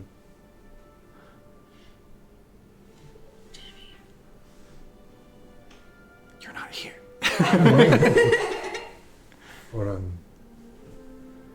For my wife. Right. For Jenny. That's wonderful news. Just bring her by. What? No, she's here. She's Oh, here. Miss Newport, you checked her out early this morning. You said you were. I wouldn't do that. She's been with me. You said. She's been with me? I'm sorry, Miss Newport came in and you told me that. Was there anything off about Miss When? Newport or her behavior while she was here? Well, I mean, there was a bit more of a spring in her step. She seemed more confident than usual, no offense. Is I that would a bit- never be like that. She's never confident. Look at her. I'm sorry. Look at her posture. When was I Currently, here? maybe. When was I here? Early this morning, right before the sun broke, you said that you were moving out of town and that you had to take her with you because you got a better deal. Have you? And that's all you took from someone who is taking someone out of your care? You just said, "Oh, that's fine." It was voluntary care. She could leave at any time. Have you already cleared out her room? She took her belongings with her. Can you point me to which room was hers? Quick, I don't think it's been cleaned yet. Follow me. And you see this woman is like very, very worried about what's happening right now. She turns and she takes you. The mirror's still in there. And she like opens the door. Have a look for yourself. I'll be right outside if you need anything. As you all step into the room. That's where we're going to take a break real quick. I was about to in character yell. I was about to in character yell. Should have made a deal. Do we want to wait to tell Renair that we're going to meet him? Because usually we do that and then something else comes up and we never meet him. I never wanted to be that friend. You know what I mean? That's like, We I'll see are. you there. Then you're an hour late or not at all. I found out my mom was kidnapped. So, before we go to break, we are giving away these beautiful miniatures from, are they both from Reaper? Reaper and WizKids. Reaper and WizKids. Yeah. From our wonderful sponsors at More Fun Comics and Games, our Three local minis. video game, our local tabletop comic and video game store. I guess they sell all kinds of stuff. I don't know if they sell video games. Comics Don't and quote me. games. Yeah. Quote yourself when you go to the sponsor section of our About and click on it. But if you need a wizard and you need a Medusa, or if you want to just have those things, Two Medusas. two Medusas. You can have two Medusas. Medusas. Go ahead and enter the keyword in the chat now, because what do Medusas and wizards have in common? Hair. They got hair. You know who else has hair? Snakes. Snakes. Like, no. Sam got new hair. Yeah. I mean, it looks so good. I have less She hair. got less. Yeah. I got Someone less. else has She got hair. rid of It is the your less. newest hair Yeah. that Yeah. That's This true. is my- Anyway, enter the word hair in the chat, HAIR. We learned today that you can also say other words in that sentence too On if you accident. want. Yeah. And it'll enter you in the giveaway to win. So You can tell Sam how great her hair looks. Yeah, you and can just say say hair. yeah, And you're you in. might get a reward. So we're gonna announce the winner here in about 20 minutes when we come back from our break. So stick around and don't go anywhere, and we'll see you then.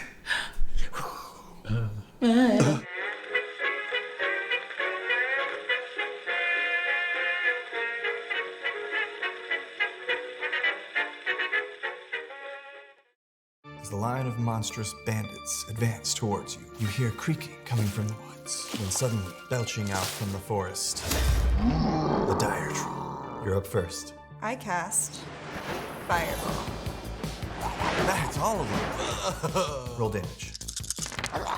All sixes. Booyah! All right, you're next. I cast Cone of Cold. It says AD8 right here. 64 points of damage. I cast lightning bolt. That's all right with me. You just did that.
Hail and well met, adventurers, and welcome back to Fantasy Forge. I am Cameron Holt, and today I'm building the Yawning Portal, a playable wizard's tower for Dungeons and Dragons. Do some basic beginner miniature paint jobs, as well as some professional grade mini painting.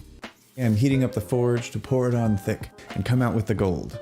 Purple and gold, to be specific. It's time to make some resin dice from scratch. I'm taking my first steps in a long journey of redrawing every monster in the Dungeons & Dragons monster manual in my own style. Plus you can see how I run a game from a module and adjust it to be more homebrewed and tailored to my characters' backstories. It's really, really fun. We put a lot of work into it, and you don't want to miss it. You don't. So don't. So just stick around. It could change your life. Like, only a little bit, but it could.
the line of monstrous bandits advance towards you. You hear creaking coming from the woods, when suddenly, belching out from the forest, the dire troll. You're up first. I cast Fireball.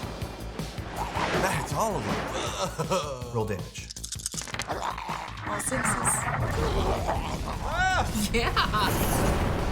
Booyah! All right, you're next. I cast Cone of Cold. It says AD8 right here. 64 points of damage. I cast lightning bolt. That's all right with me. You just did that.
Hail and well met, adventurers, and welcome back to Fantasy Forge. I am Cameron Holt, and today I'm building the Yawning Portal, a playable wizard's tower for Dungeons and Dragons.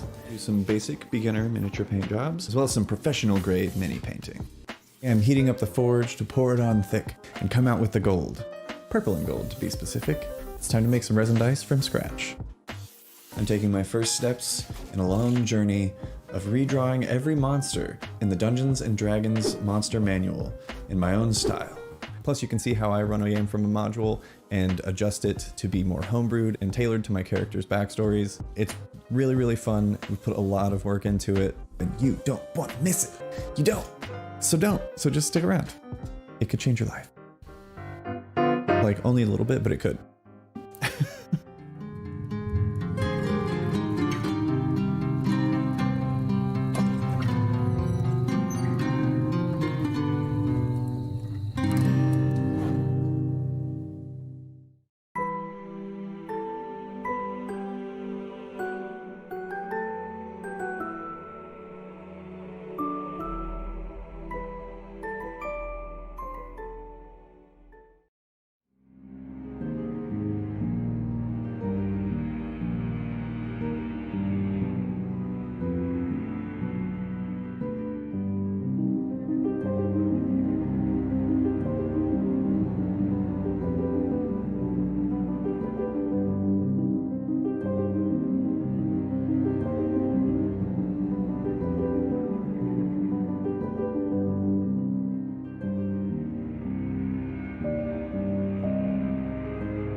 We'll never know. Guys, don't make Robbie rad.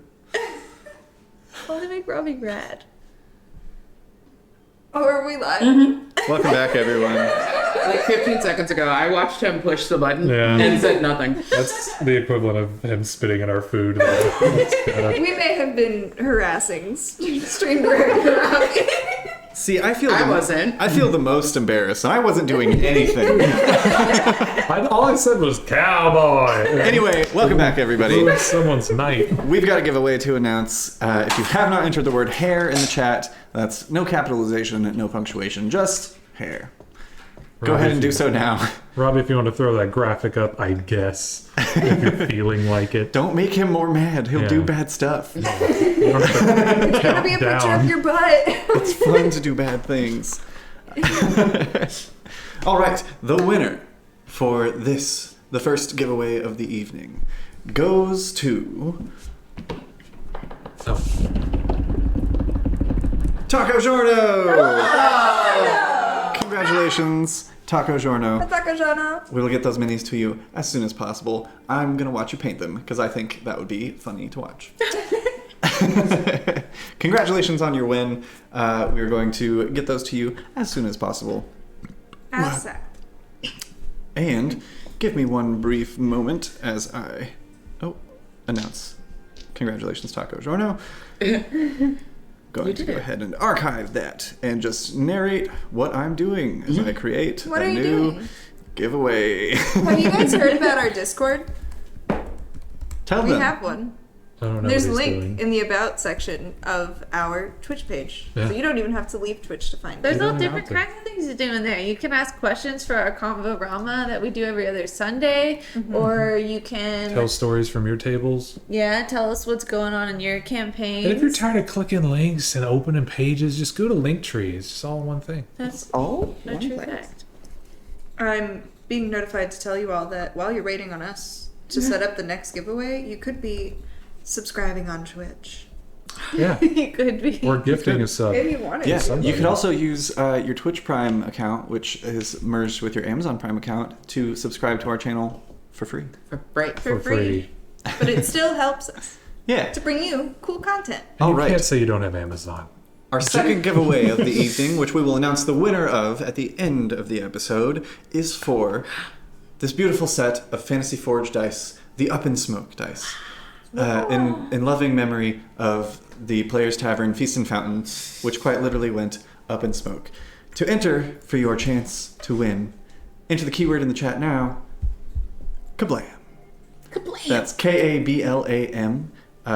Mubot has announced it in the chat, so Announced. if you want to enter for your chance to win some free Fantasy Forge dice at a $50 value, do so now and tune in till the end to see if you won. Oh, I also have been forgetting to say this every time, but in order to be eligible to win, you need to be a follower of the channel, which is totally free. It's not a paywall. It's just a little heart that you got to click that makes us look good and makes us feel good. Yeah. So You do. click the heart if you want to be eligible to win, and then type the word Kablam in the chat. Kablam. Not Great- caps. No Great caps. show. Kablam, you have nice hair. That is a That's good what show. people are going Thank you. I like the action. What was it? So lovely. Action team now. Yes! Or whatever, yeah. Yeah, Kablam was a great show. Prometheus and Bob. It's going to be my first tattoo. Hell yeah. No, your first tattoo is going to be an Arcanarama tattoo that we're all going to have, and it's going to match. And Oh, we'll be friends forever. Are you skin naked? When I'm not, what am I? He knows my dumb stat Skin is stamp. intelligence, and he still does this to Are you me. skin naked? Are you skin It sounds like the beginning of the worst lotion commercial I've ever heard of. All right. Are you skin naked? So, Cam has a game to run. My mom. you find yourselves in the Temple of Ilmater, stepping into. Pardon me while I get a little more comfortable. Play the saxophone, Robbie. Sorry. You find yourselves in, formerly, Genevieve's room. Are there any clues in here? Go ahead and make an Why is investigation that a check. weird thing to say? I asked a normal question. Scooby-Doo. Clues is ruined clues Here's what we want. for everyone. As you guys roll those investigation checks, I will go ahead and let you know that as you enter, you see the room is that same kind of slate gray stone.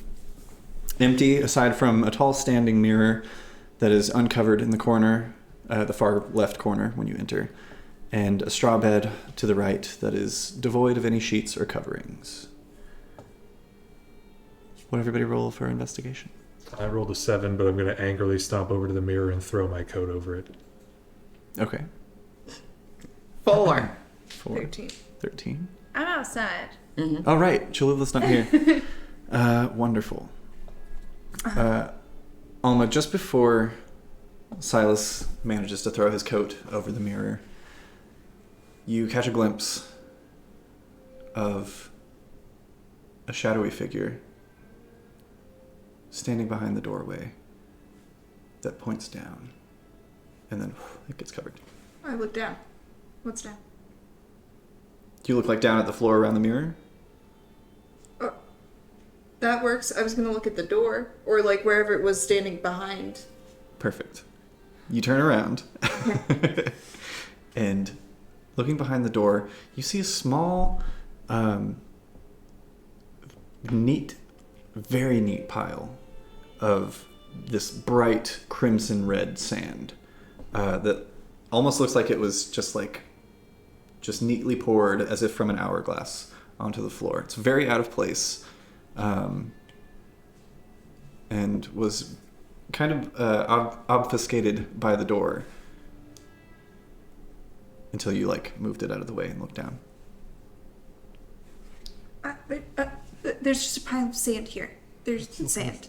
What kind of a place? Just let someone just leave who's been in care, who can't take care of themselves. There's doppelgangers. I'm in going the to get street. Tallulah, and I'm just storm out. As you're exiting, Miss Newport, is everything all right in there? Well, whoever you handed my mother off to wasn't me, is the problem. And I'm trying really hard not to blame you for that, because obviously they look just like me, so that shouldn't be your fault. But I'm really, really upset right now. So I'm going to go get my friend, and we're going to investigate my mom's room, where she should be right now, but she's not, for nobody's fault except whoever took her, I promise. And we're going to see if we can find her. All right, then. Right. And I continue.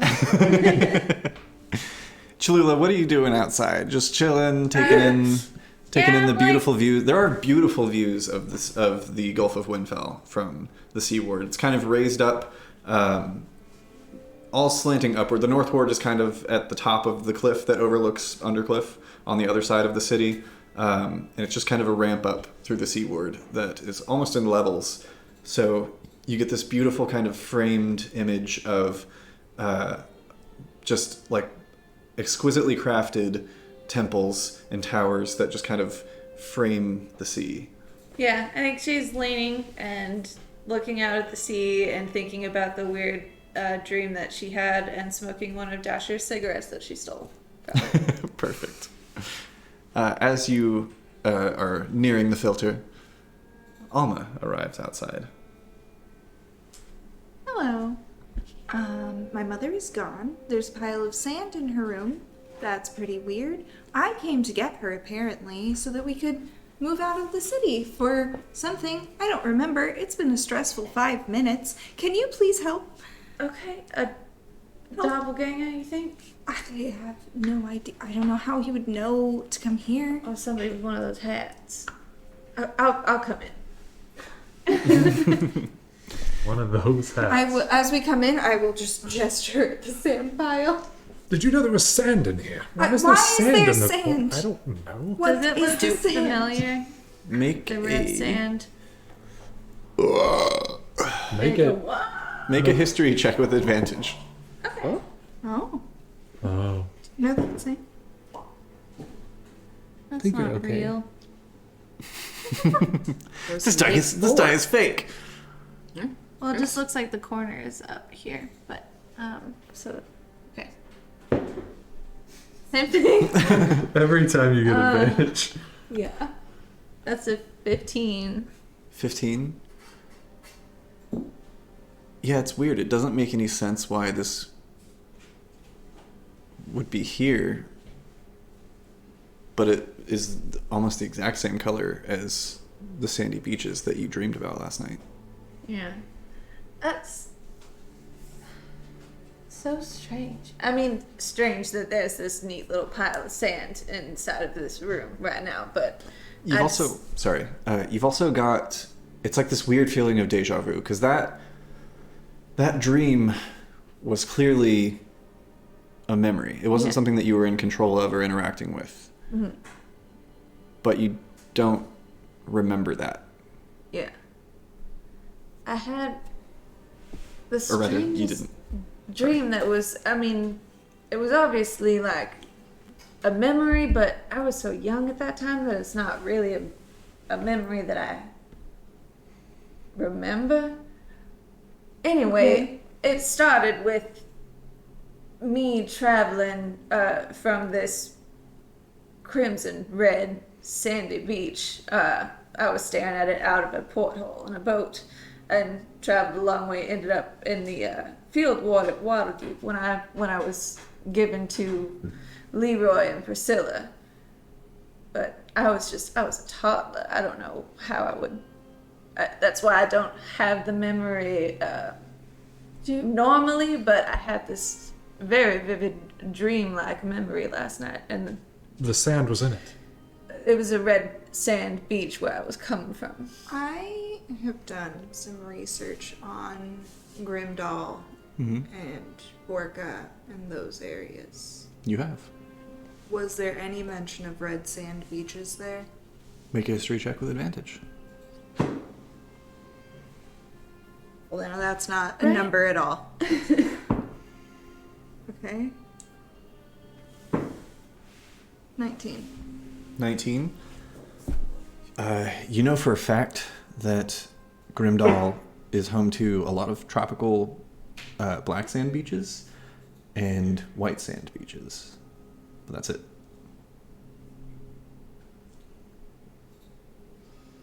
I don't know why there's sand. I had a dream last night too. Was it about sand? No, it was about it. It was a meeting with the person that I had made a deal with in the past. They offered another deal. I told them there was nothing that I desired, because that's true. Nor did I desire to make a deal like that again. They didn't seem too happy. Why not?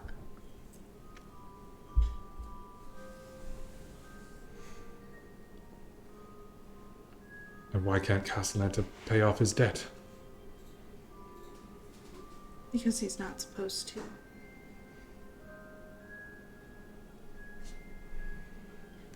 Oh, so like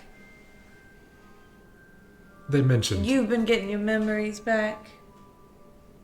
They mentioned that they were upset that I'd gone back on our terms, which I didn't know because I didn't have any memory of our terms. They also mentioned my wife. My wife. How dare you? Like from the movie?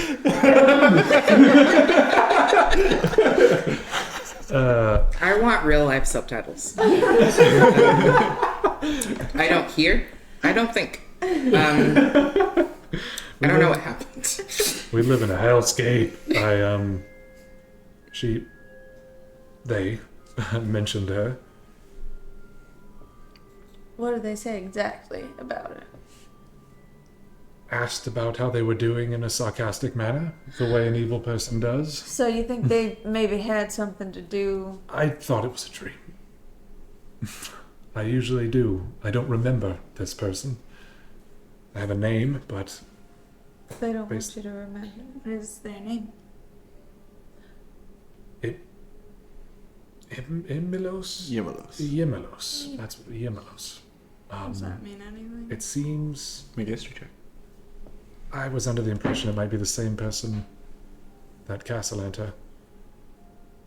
Was it for fun?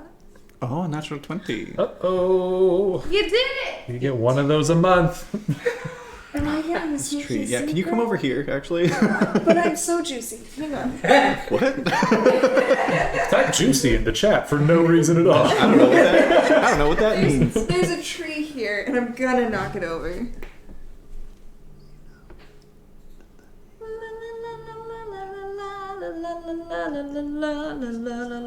Secrets. It's a good cover. Thank you. Is that a song? 'Cause No. I don't. Okay. I was like, is this something that already exists, or? I thought you were starting something. Yes. I thought you were about to try to hit that high note, and I was like, Katie. Maybe next time. Tune in next week to find out.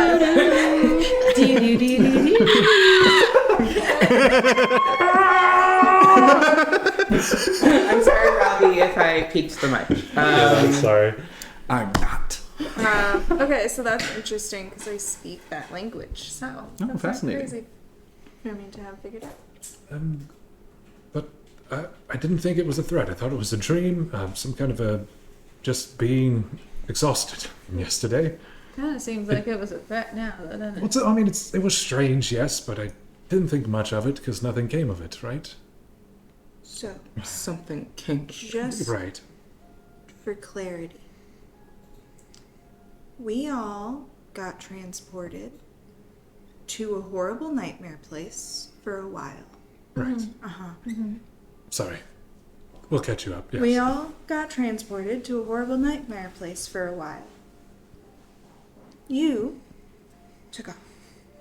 Well, Yes, regardless of purpose, you were gone. And then you went to another nightmare place, and somewhere along the way, you made a deal with a fairy. Of some kind. you got that from the name? Yes. Oh. Well, Unless they fake their name, which would make sense. Right, because right. they're a fairy. it's yes. Do I remember if that was the same form that I saw before? The last time that you recalled this meeting, the form that you were speaking to was a pillar of mist. Okay. And during the procedure, I think is what we keep calling it, I had remembered the stall briefly. Was there a similar form there, or was it the mist? That was when it was the mist. Okay. I think that was the last time you've Right, recalled. because before that was like a dream, but Yeah. yeah. So, when you say that this is an unwinnable arrangement, I think you might be onto something. Which is what I was thinking in a dream, right? But it stands to reason it isn't a dream now. It's very much real. Do fairies have the ability to acquire someone else's appearance? I mostly know what I know from fairy tales, which is Well- when they offer you a deal, don't. Well, I wasn't... Which this time you did. Right. Which should have been the right answer, but I guess this one is pretty pissed. You know, something your mother wanted more than anything in the world. I wonder if she made a similar deal. What did she want? It sounds silly now. It's parties that they would put on, right? Yep. She was obsessed for a while. It drove me to drink. It drove her to repeat, if not mistaken. Parties? Where we were, I'm going to mispronounce this. Demontlu? Yes, De Montlieu. de Montlieu. Port Alucine in De Montlieu, specifically. There was this house that everyone... She was obsessed with getting in. To the point of her not being herself and me wanting for us to get out of that situation. I can't say if you were too young, I don't remember.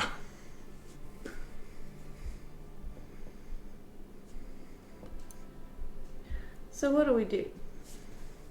We find out what we can about fucking fairies, I guess. Fauns are fairies. Technically. They're fae. You said fawns, like that wasn't an association to our conversation this morning. Fawns. Fauns or satyrs, depending on regional dialect or what book you're reading. Well, we're reading the book that Castellaneta made a deal with an evil faun. Faun? I'm saying faun. Faun. Right? Faun. Like a little baby I don't know what deer. it is about on and and a faun. That sucks. Farm. Why look at me, sir? I'm a farn. What are you doing in here? Dancing!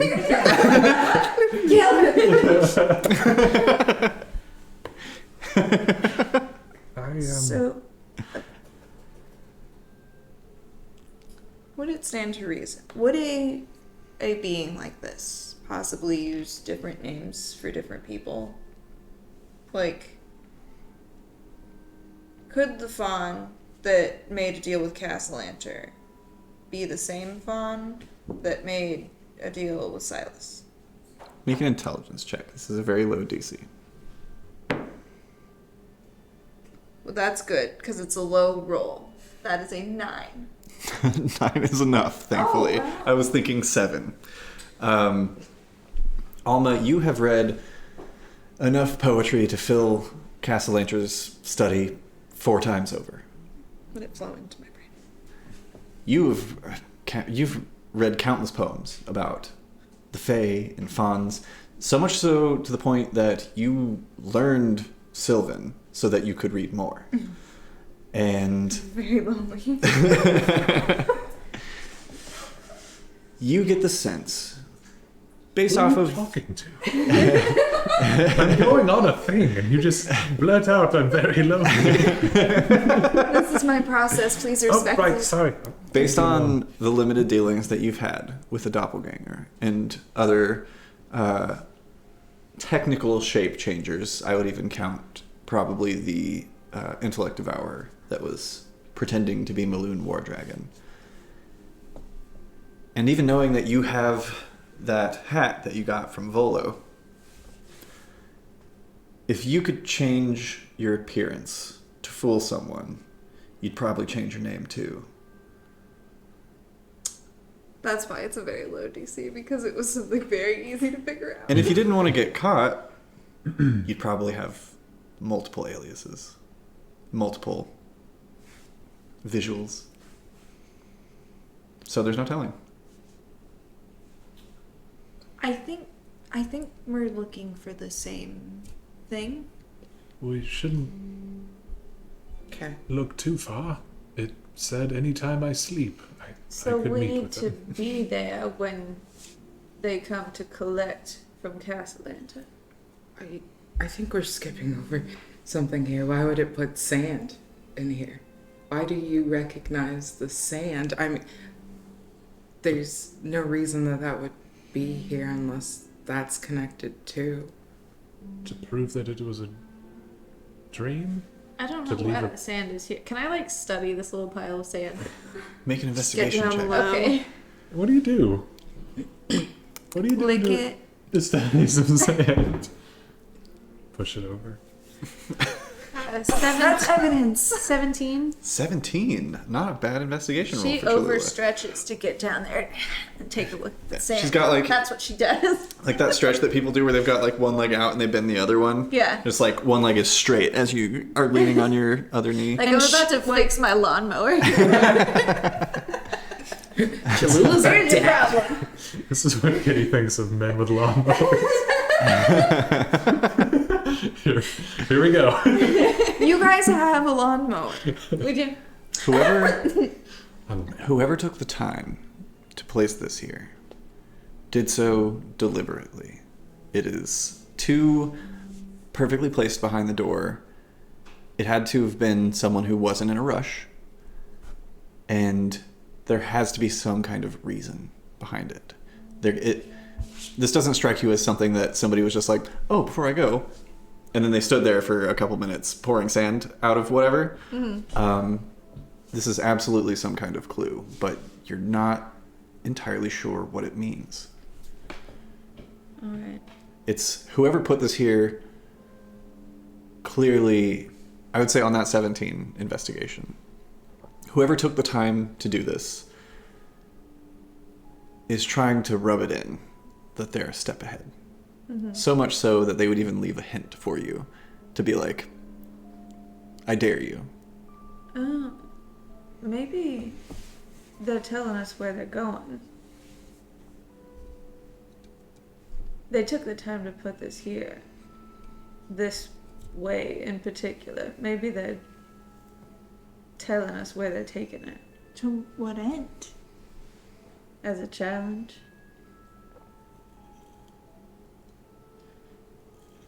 What place has red sand? Do I know of a place that has red sand? Everybody make a history check. I already did. Can I lean out the You door? made a history check about Grimdall. Can I lean out the door and look for a person? I'll do the history. Yes, that priestess is still standing there in her brown robes with the the red tie, looking nervous.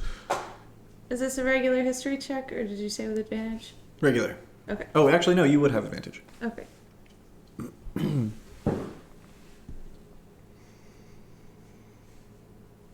Beautiful dice. So hard to read. 15. I got a 9. 17. 15. 15.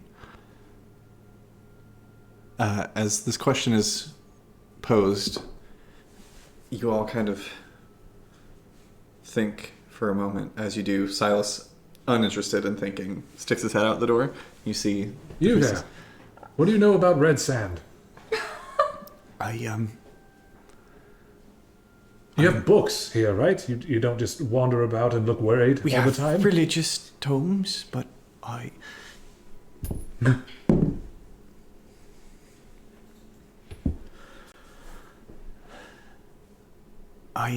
only know of a couple of places with naturally occurring red sands. And they are? Certain parts of the Yellow Plains and Vassar, as well as the entire eastern coastline of... And just as she says this, all of you at the same time, and you're pondering, put up a finger and out loud say, Mistinor. Mistinor! We did. Mr. Nor. Yeah. Or the Yellow Plains. Okay. That's fine. Do you think that Victoria might be the type who could maybe do some sort of magic to find out where this came from? Is that a thing? In my limited experience. Do No. Wait, do you mean to ask the pile where it's from? Make an investigation check. You think Victoria will get down real close and go, hey, where are you from? I mean, I get some sort of like location spells where you can Yeah, track I was gonna ask, someone. like, on that vein, do I, like, since I know he dabbles with, like, magical things, do I know if he knows some sort of, like, magical arcane way of, like, tracing the origins? Yeah, make an Arcana check. I'm gonna take some with me anyway, but if y'all want me to wait before I mess up this nice pretty Four. pile that they made for us. You're not sure. It's probably fine. It seems a bit more like taunting than it seems like a good pile of sand. Well, I'm gonna bring some.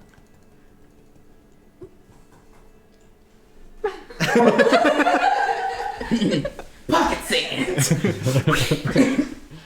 Please don't use somebody's pocket again. It's important evidence. I'll use all of it. You never know when you'll need some pocket sand. You don't know how much you need. Is It's there one big eye. any other clues that you found in here? I was sort of brought straight to the sand. Can I take a look around the room also? Yeah, make an investigation check. Please look at this. Ooh, that's a dirty 20. Ooh. Oh, sorry, that's a 21. Oh, got cleaned up. I leveled up. You see, as I mentioned before, it's a pretty sparse, empty room. No window to outside. There's a straw mattress bed with no covering, no sheets or anything, linens. And there's a tall standing mirror that has Silas's coat over it.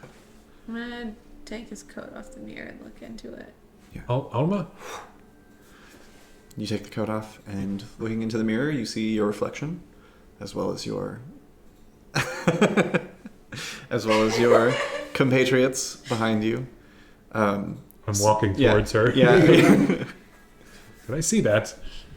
Thank you. I throw it back over. Is that shadow friend still in the mirror? Looking now, make a perception check. Did I look weird in the mirror at all? What does my hair look like from the back? You? I don't know. Y'all are acting weird about the mirror. 8? 8? You don't see anything in the mirror, which is kind of soothing. You good? I think so. There was something here earlier, but it's gone now. I take off the jacket Try it. and put it on my body. How about Nothing. Ollie, you look normal. Like yourself. I walk forward and just sort of like put my hand on the mirror. It's probably just a mirror. It's Alma's thing, you know? As you approach What if it isn't? and go to put your hand on the mirror and are interrupted, you do look and you do see a handprint on the mirror. And it's like, this mirror doesn't look like it was like cleaned recently or anything.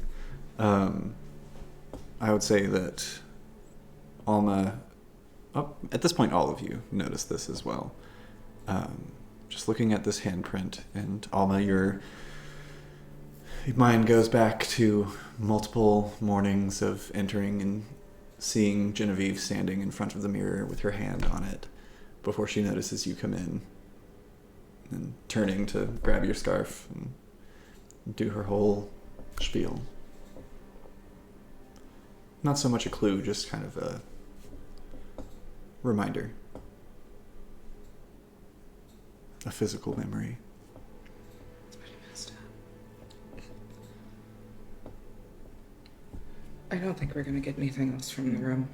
I think if we want to show Castellanter the sand, we can try. But I don't know of any magic that will help us find or locate where something originated from. The Grey Hand. The Black Staff. Roger? She might know. Probably. Maybe she's not too busy or I a mean, doppelganger or something. if we wanted to find somebody that knew a lot about sort of evil, fey creatures, that might be more someone like Yaugra, wouldn't it?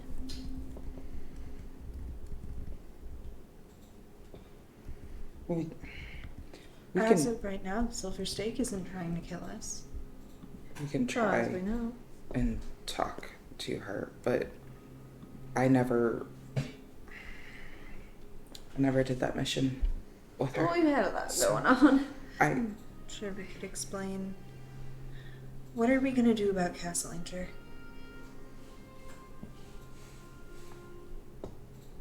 What do you mean? As in, are we gonna kill him? No. I wasn't planning on it. Do you think that we can actually help? If this is just always destined to fail? I think that Precisely what I was saying before. I think that if we're after the same creature that has made a deal with you and possibly taken your wife, your mother, then Castellanter is our best bet to get close to it and do whatever we can. So we use him and To his get- children as bait? No. We wait 11 days? We're still gonna give him the money to try to pay her off so that he gets to keep his children. But we're also going to try to find out whatever we can about this creature. Otherwise, we're left with, I guess, we do that and then go to Mistinor to find out if Genevieve was taken there, if that's where the sand is from. But then we're leaving behind. But you had a dream about red sand, right? Mm-hmm. And something very intentionally left it here. Mm-hmm. What if it took something from you that you don't remember? It's possible. I mean, it seems like we all had strange dreams last night. Did you have a weird dream last night? I did not have a dream. No. Make a deception check. Insight.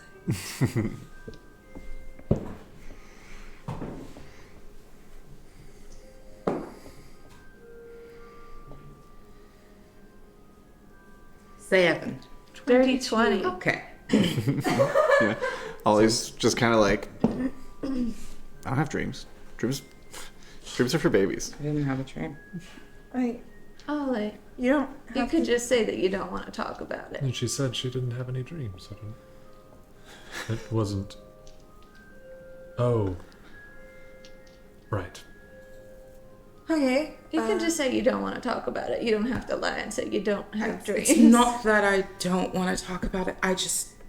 I don't know what to do. Yeah, we're all in a boat that is small. A pickle A boat. pickle boat. I met my diva. My messenger from Bakab. My guardian. Is that good? And You didn't have a dream, and that's what you're holding back, that you met... I guess maybe it's not technically a dream. I I don't know. didn't have a dream. It wasn't a dream. I was with her. I felt... Oh, right. The man I've put all of my hopes into is broke. And I either risk all of the money I found to help him find a kid when he sacrificed his others, or I spend that money and I fix the temple myself. In fairness, Ollie, there's still 200,000 dragons left after that. Maybe. If us getting him that money doesn't mean we lose it all. If... It was his deal to make. But he also made promises to other people. For sure. No, I've been on the edge of not helping Victorio as much as he's helped us, as great as he is. It's not about Victorio. It's about his children that are turning 9 years old. Trust me, I understand. And I even understand being a part of a deal that you didn't sign up for. But I definitely understand Ollie's point in... Some of us don't get to have children with the people that they loved, and he is gambling with his. Yeah. But you're gambling with his children because you want money for yourself. I'm gonna close the door on this person outside. There are other ways, and it might take longer to restore a temple of Bakar, but he only has those children. Do you understand what I'm saying? I think... I just don't think there's a comparison. Especially when we're using money that does not really belong to us. Doesn't belong to him either. They're children. Plenty of children have probably died at the hands of the Black Rain. But there's a chance that these ones don't have to, is the point that I'm making, that no one seems to understand. I understand the point. I'm saying the options were weighed back then. I was put in a similar situation. I was asked what was most precious, and then it was taken, or something of that nature, but it was... There are stories in which the best way to get the Fae off of your tail is to trick them. You know how Castellanter said that we need to be not talking right now? Right. But if we can find a place that is good to talk, I might have the start of an idea. If we can all stomach being with Castellanter for 20 minutes. Right. I think I can get through it in a way that maybe we all get what we want here.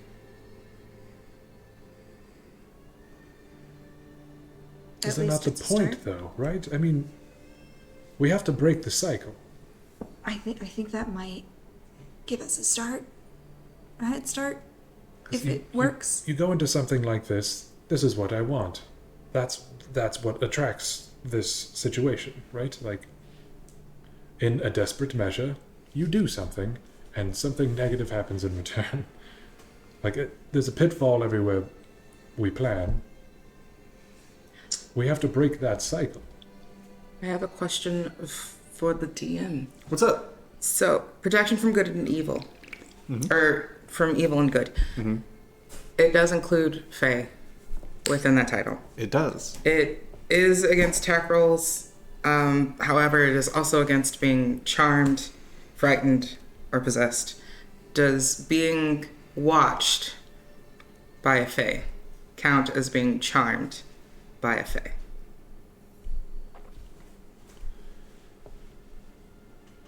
Make either an Arcana or a Religion check. Your choice. Okay. Those are both +1, so let's find a dice that doesn't hate me today. Oh yeah, why is religion intelligence? It should be wisdom. That's a whole conversation. I want to talk to wizards of I think it the was coast. early last campaign. Me too, Like, shit. you and I think we were like, we just. I guess that's just you're like studying religions. I guess, but it's a cleric skill. If we're all being honest with ourselves, it's the cleric skill, and their proficiencies is wisdom. So it should be a wisdom. Cleric, I don't know. Oh, you should. They're pretty dope. They're Yeah. pretty dope. It's a gas. We get pretty dope shit. It's a gas. 18, and I am going to say religion because it feels the most thematic. Yeah. As you were all having this conversation, brought to you by Karbok Breweries, technically. It truly is. I saw you what you did there. Silas, I would say you're the only one with a high enough passive perception. Actually, hang on. What is everybody's passive perceptions? Did those go up for anybody? I don't know. I'm still at If you Hershey. are check deep beyond, yo. If you are proficient in perception, then when your proficiency bonus went up, your passive perception also went up. You have 16 for me. 16? Oh, it did go up. 14. 16 and I don't have 14. my- In that case, Silas and Cholula are both aware as you see Ollie thinking for a moment and kind of... Do you have a holy symbol that you wear like around your neck? Yeah, I have like a little pendant that's sort of like attached where that sort of like overcoat for modesty sort of like meets. Yeah. The modesty over My modesty. that has a cleavage window in our design. You see that I like I want CDs. she's kind of pensively looking down and stroking the holy symbol, and there's this faint glow, very, very faint, almost whenever she's in a good mood, that same level of gold that her eyes kind of radiate. And Silas, you just notice this faint kind of outline, almost as if it is drawn, but it doesn't stay. It's just kind of a traveling light that moves in this star-like position over Ollie's eye, her left eye. And Ollie... Okay, sorry. I want fan art. Draw me something. Want it. Ollie, you are certain that if there is some sort of Fey entity trying to look in on someone, this is the way to stop them. Absolutely. All right, cool. I lick my thumb. Not lick it. I'm going to kiss my thumb, and I'm going to pop all of us at the top of our forehead and cast protection from evil and good. Can you cast that on multiple creatures? Yeah. Ooh. Well, it's one person. I am just going to use all of my spell slots. Is it concentration? For it. Yes. Never mind. So one. Okay. You can roll a d6 about it. That's what I like to do. Yeah, let's do it. Well, but first you have to number your friends. 1, 2, 3, 4. We'll do 2, 4. Oh, okay, yeah, for yourself as well. 1. Duh. It's Ollie. Well, the duh is cool, but what's the 4 now? It's Silas. I 1, deserve 2, it. 3, 4.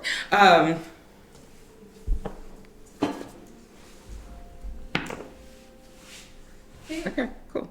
So then, yeah, I'll kiss my thumb and I'll pop it right at the top of Alma's forehead. Alma, you can now speak for the next 10 minutes without the Fae hearing you. Oh. So Okay. we all don't speak. We nod. You speak. We come up with a plan. And that means you too. Over there. He's under the bed. Shadow.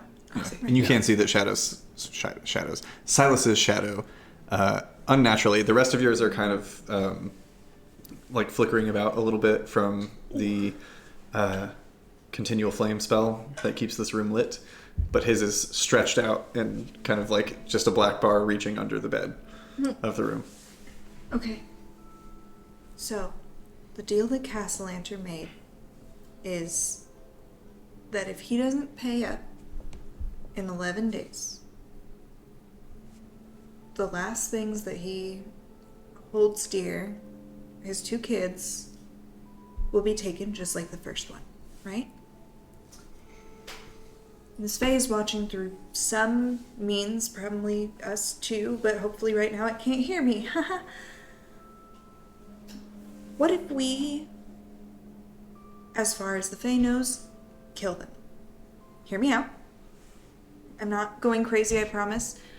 So, we borrow Castellanter and his necklace. The special one that everybody within 30 feet of him is suddenly blanketed, secure, can't be seen, right? During that time, we kill them, and by that I mean, we make them look like they're dead. Just long enough for somebody who's scrying to think that they're dead, right? And then we hide them out in the Vault of Dragons just for long enough to get past this 11 days. We come out of the Vault of Dragons with kids, or with the money. We handle that, right? The kids are safe in the Vault of Dragons. We'll bring food, we'll bring gems. We're taking out half of the money. We follow that plan exactly the way it was. But the great news is no matter what happens to that gold, the kids are fine.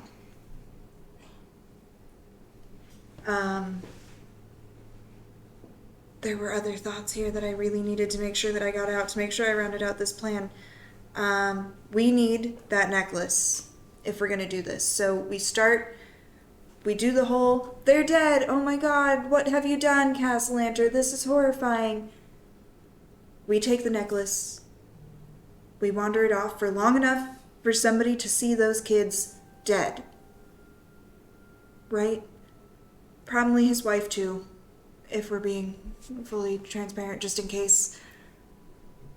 And then we take the necklace, one of us puts it on, we stay within 30 feet of those kids and each other until we get into the Vault of Dragons, and then we hand it off to Aranax, and he keeps watch over those kids for a few days.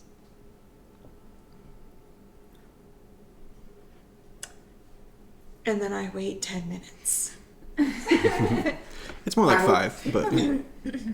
I very vigorously nod.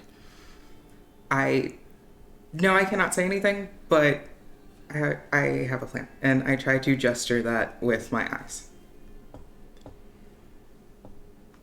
Then we should be going then. We should probably let Renee know that we're alive.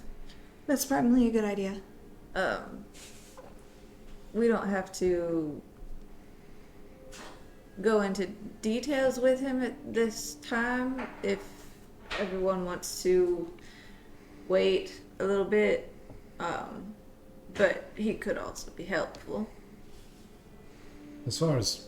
I don't think Castellanter wants us to tell anyone else. No. I guess I can send him a bird saying that we're all right and that we'll find a way to... I'll tell him we were attacked, but we're fine, and we'll find a way to rendezvous with him soon. I think that's a good idea. I don't want him to think that we got in and I've taken it and run it off without him. Or dead. Right. Is the plan still to meet at Bramble Manor? Or are we trying to... I think maybe we could just go back to Castellanter's for now. That's fine with me. I'm gonna write a note to Nair Wonderful. on the bird. Yeah, you let him know that you were attacked, but that you're okay. And that we'll find a way to rendezvous with him soon. perfect. You write the note. It folds itself, flutters away, doesn't burst into flames or anything. Thankfully. Yay! There's I always that love it little when Renair's moment. alive still. Yeah. Anytime you write a letter to anyone, there's just that brief, like, we just talked. God, that would be sad. Tragic. Renair. All right. The bird goes on its way, and you all head back to Castellaneta Villa. Do you have another bird?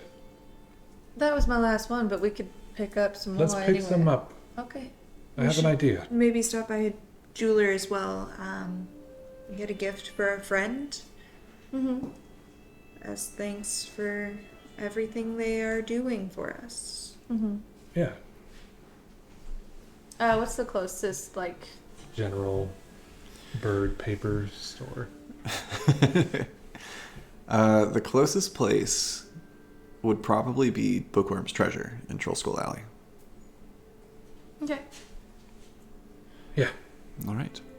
I believe this is your first time visiting Bookworm's Treasure. It is. It is. As you make your way back to the alleyway that you so briefly called home, and see the plot now has been mostly cleared, where Troll Skull Manor was, formerly Troll Skull Manor, now Feast and Fountain, now an empty plot. There's a few larger stones, and there are some guild members, masons, that are breaking the stones down into workable, carryable sections, just chiseling away as you pass by.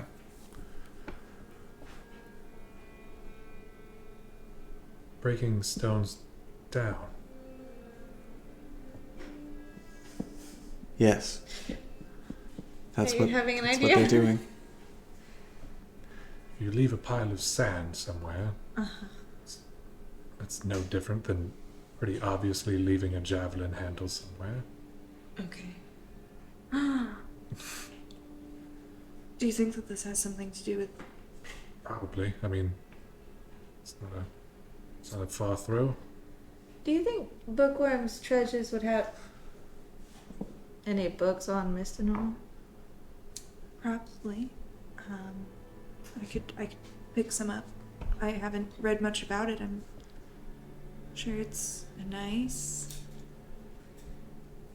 I've never been. I don't remember. I've never been anywhere great. I feel I hesitate on most places. Mm-hmm. What? We discussed something. Oh, that wasn't about me. That was about places and how they're usually wretched. Right, sure. You all enter. And I'm smart enough to know that. Just throwing it out there. You all enter Bookworm's Treasure. There's the ringing of a bell as the door hits it as you enter, and you're overwhelmed with the scent of parchment and paper. It's nice. You guys smell your thoughts? Right there, can you? No. I can recall smells, though. What? Anyway. It's my dreams.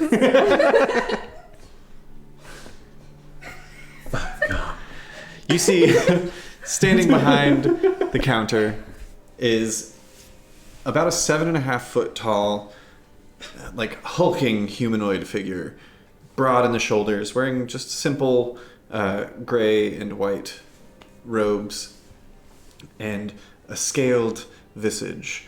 As you see a bronze dragonborn standing behind the counter, reading a comically small book.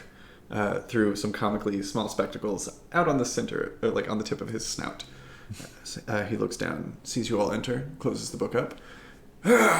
Welcome to Bookworm's Treasure. How may I help all of you? Thank you. We're actually looking for a couple of things.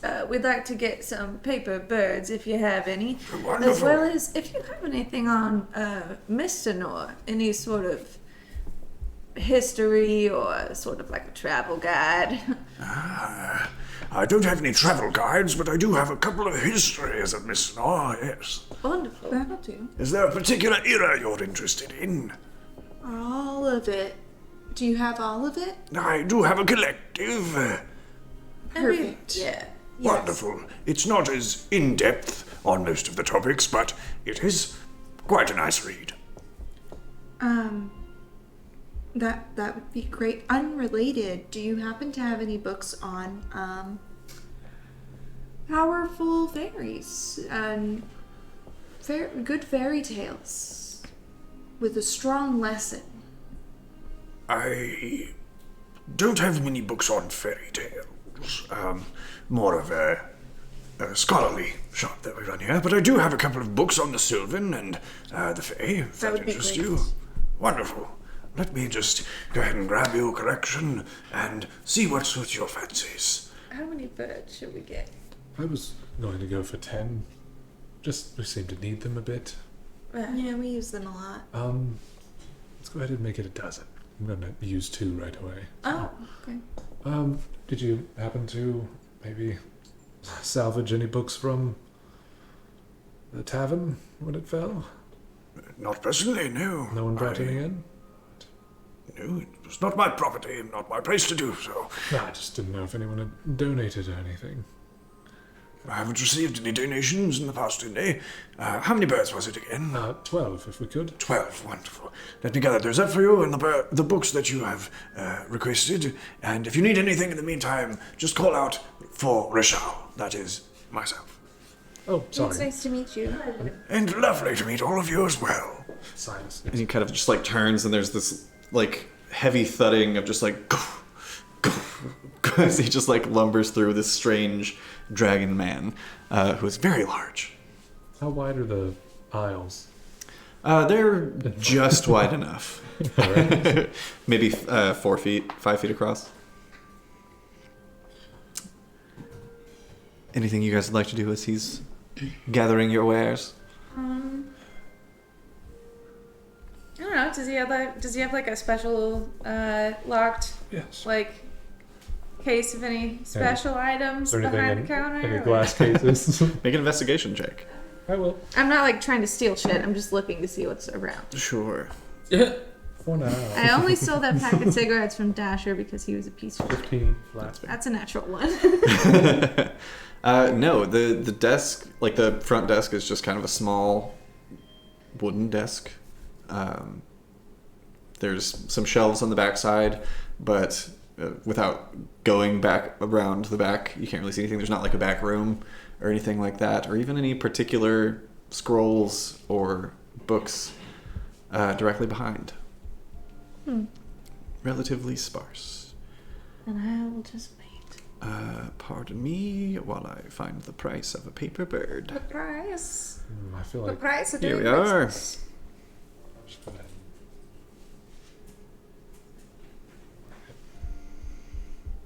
You're not even going to tell me, are you?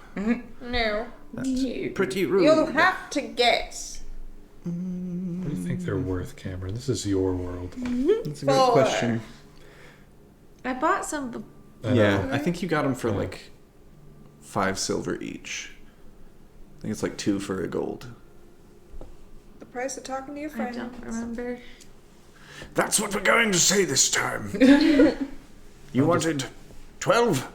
That comes out to 6 gold pieces. I've got a brief history of Mr. Nor. He like pops down this massive tome.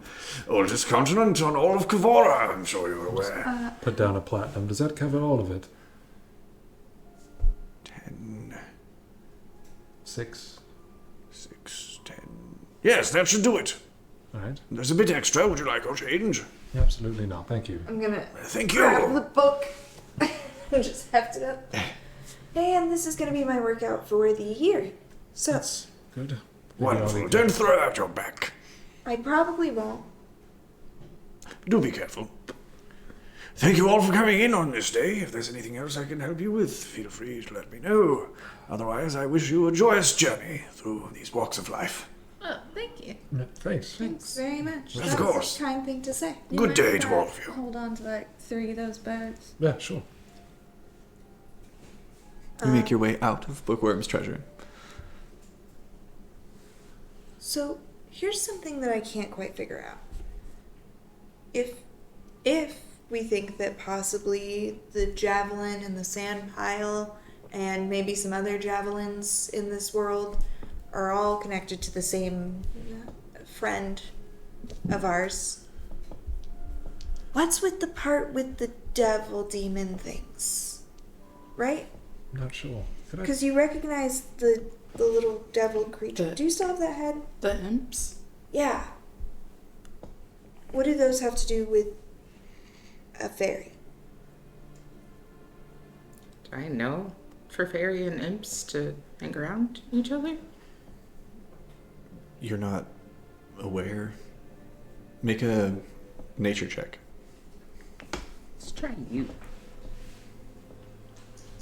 Could you hold that up real quick? What? Yep. I'm just gonna write on the piece of paper. Just, dear Eumelos, it was nice meeting you last night. Thank you really so much. push down on the paper, don't you? I write very heavily. Sorry. Sincerely, Silas. And then, Yeah. And the paper just lands on the ground. one more time, sorry. My dearest Genevieve, looking forward to seeing you again. Fuck Eumelos. Begins flapping off. What does it mean when it falls on the ground? Perhaps that they're in another plane of existence. I thought they exploded. Yeah, you're aware that if the creature is on another plane of existence, it turns to ash. Oh, I thought that was if they were dead. Same difference, technically. This is a fake name, and Genevieve is on this plane of existence. Well, that's Who's the good first news. one too? Oh, the thing that I made a deal with.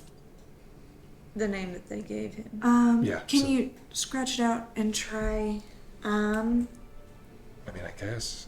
What was the That's name the that- bird. Can you try Zana, Z-A-N-N-A? I just guessed, Zara. actually, now that I'm... Was it Xana or Zara? Or Zana. It was Zana. And Is that Z-A-N-N-A? That's a great question. I didn't It ask. was not spelled That's for a you. good question. just a second. I'll pop back into the shop. What if it's a... Well, hello again. What if there's an H in it? Something troubling you? Yes, actually, just a question I figured you could answer. Of course. Something was named Zana, and it was devilish. How would that be spelled? Oh, well, Azana from the Nine Hells would probably be spelled something along the lines of X-A-N-A. X, right? Yes, Yeah, from the like the Hells, of building. course, yes. Right, yeah. Thank you. No problem. I'll step back out. I think I got it. I'll just scratch the name out and leave it. I'm gonna peek over the book. Okay, well that's not how the Sylvan would spell it, actually. I'm kind of an expert on their language. They wouldn't use an X in place of a Z. Take the book. Then you write it. Okay. Okay? I just asked. I scratch out a scholar. wrongness. Someone who owns a bookstore. And I take my best guess as a Sylvan expert. Yeah, what's your best guess as a Sylvan expert? Z. Now it's time to watch Cam's face. Make a make a history check. Okay, while I'm rolling, I'd like to try. Yeah. Z-A. I mean, this is someone who owns a bookstore. H. Oh, but what the second A has, the second A has a little umlaut. You. History. 15. Where does this name come from? As you're puzzling this out in your so- mind, you know that the Sylvan way to spell Zana would be Z-A-N-N-A. Oh, I was right. I was right in my notes. But I thought there's no way that could be true. Yeah, so you scratch out Z-A-H-N-A-H. Okay. It's just all And scratches. Z-A-N-N-A. And I fold up the bird. You crumble the paper and give it a few folds and toss it, and it just falls to the ground. Right, so let's try mine. The guy who owns a bookstore doesn't employ Yeah, people. okay. Right. It's crazy. We make deals with Fae, but we're writing to demons. But it takes many forms. We're just trying them all out. There's not a lot of room left. You write so large. No. I write the Well, at least I X didn't try to spelling. break anybody's You do arms so? with my spelling. It rests in your hand. Right. Does anyone have any other options, maybe? Make a quick That was Castellanta, one more myself, history check. and History? some Sylvan. As a Sylvan expert. That is a dirty 20. A dirty 20. Alma, as all of this is going down, you get hit by this realization, something from one of the poems that you read. And it is that outside of a very special scenario, a fairy, is never going to give you their true name. Because true names have power. And why would they give someone power over themselves? So maybe there's another alias. Unless they were fooled. Like Barbara or something. We're Okay. You got room for like 2 more names on this paper. 50-word limit. there's Dream Thief. No. I'm gonna reach into my bag and I'm gonna pull out like one of my poetry books and I'm gonna flip to what I think that story might be and I'm gonna kind of point. Okay, I think we're all kind of wasting our time because it probably didn't give either of you a name that it actually has. And you would think that these birds would be able to pick up on an alias if they can pick up on everything else, but I think we have to have its real, actual name in order to find it this way.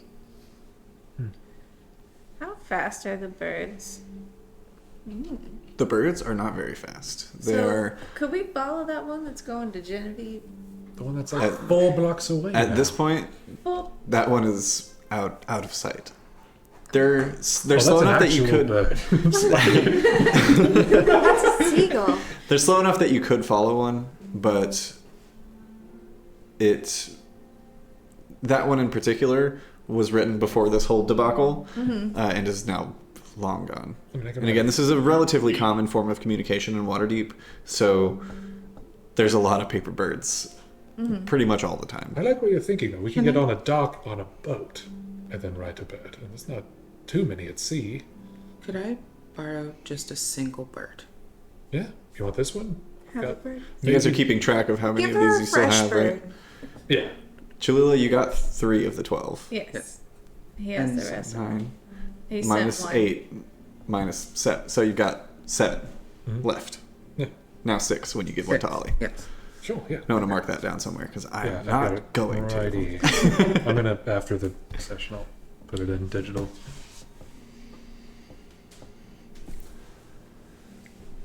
So I write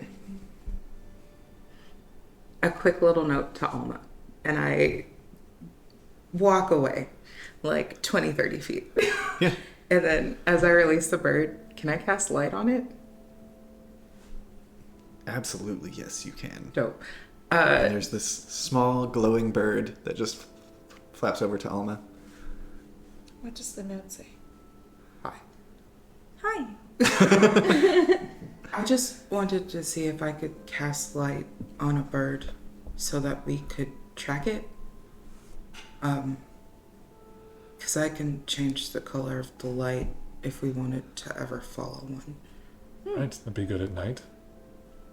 Yeah. Just figured it was worth a shot if we were talking about following one. To potentially mist and all, which will be a thing. I mean, Well, that's the thing. If it was this morning, they might already be on a ship somewhere, but they Right. might still be in the city. So, do we want to wait to try to follow a bird, or do we want to go right now? This is a fae that talked to me in my dreams. I don't so know you if a could ship is... theoretically talk to it again. Alright, but I'm just saying I don't think they're limited to the walking space. Yeah. I think I'm saying that if Genevieve is not dead or in another plane, and that she was just taken this morning, that maybe the sooner the better we try to find. You know, if it just takes us to the docks and goes out over the water, then we'll meet with Castellanta, do our business, and then we'll make a decision from there. I mean, you're right. If they're still in Waterdeep, we'd be able to find them And if our bird is glowing bright pink, it'd be pretty easy to do. I think that maybe we should do that now. Yes, I think you are correct. Okay. Shit. I start like stretching. I didn't do this morning. Don't know how much running we're going to be doing. Oh, that rooftop day. Yeah. Shit, right? Still it was sore. it was vertical running. Mm-hmm. And falling. Falling for some. I'm not very good at running. Are you good at running? I think I can keep it. I think so. Don't we know a horse? I was about to ask if you could only send birds to people or if you could send them to talking horses. You'd have They to try. have to Wouldn't be be able in to horse. reply. Kitty, the next question is, how does a horse unfold a paper bird? It unfolds itself. Does it? Yeah. It does. It didn't when I was opening fucking Renair's. I'm sorry, I can't make birds that unfold themselves. I don't open your birds. I'm working on it. Here at Fantasy Forge Workshop, we're doing our best. Hydraulic birds coming soon. Can you put a They're dead not. bird in a paper bird so when they open a bird, they're like, oh my god, that'd be something. Sorry. So what's We the here at plan? Fantasy Forge are not trying our hardest. I think we should write a note to Genevieve and cast light and follow it. Chase. Sure, yeah. I'll do that. You're currently still right outside the temple of... We're outside the bookstore. Oh, right. You went to the North Ward. Perfect. Right, should we get maybe a bit... Or should we just do it from here? I think And we we'll just see need to do it quickly. Right, okay. If we want to find her before if she's not already gone. Could I use the rest of that one? It just says hi on it, right? Yeah, can you send it twice? A bird that has already been sent, the magic has been expended. This is just paper. Right. Sorry. Dearest Genevieve, your daughter and your husband are ready to party. I'm ready to party too. Well, I was getting there. We are bringing a few friends. Yours truly, Silas. That's probably good. We'll probably just... That's probably fine. Yeah, she's probably not going to read it even. No. I very gently cast light on it and I make it like a pale yellow, just enough so that you can see it. You said pink. And Yeah. we run. And it takes off, and you don't even really have to run. It's more of a light jog, Okay, cool. following behind it. Even Alma can do that. Yeah. The hard part is that the birds naturally go up over the buildings. However, because you cast light on it, it's easier to keep track of. If I could have whoever's in the lead, I would assume probably Silas. He is the fastest. Oh, yeah. If I could have you make a survival check. Uh-oh. Uh-oh. Uh-oh. Here it goes. That's an 11. 11. You do manage to keep pace. You lose sight of it for a moment and kind of stop, all breathing heavily, before Cholula, with your new passive perception, you point and see it, a glowing beacon, even in the midday sun, and you continue racing after, passing out of Troll Skull Alley, out of down the street. Bramble Manor is behind you, further east. You continue rushing, and luckily it goes in a pretty straight line. It's not like taking a weird route. It takes the most direct way to get to its recipient. And you find yourselves running. You do have to duck out of the way and run down various alleyways and things to keep up, because it's not really following a road. The bird's not like throwing barrels behind itself. Yeah, knocking over crates. Yeah. No, it's just fluttering in the wind. And as you all race after, chasing it, you find yourselves coming into the Sea Ward, where things get a little bit more challenging. Everybody make Something with Dex. an athletics check. I can do that too.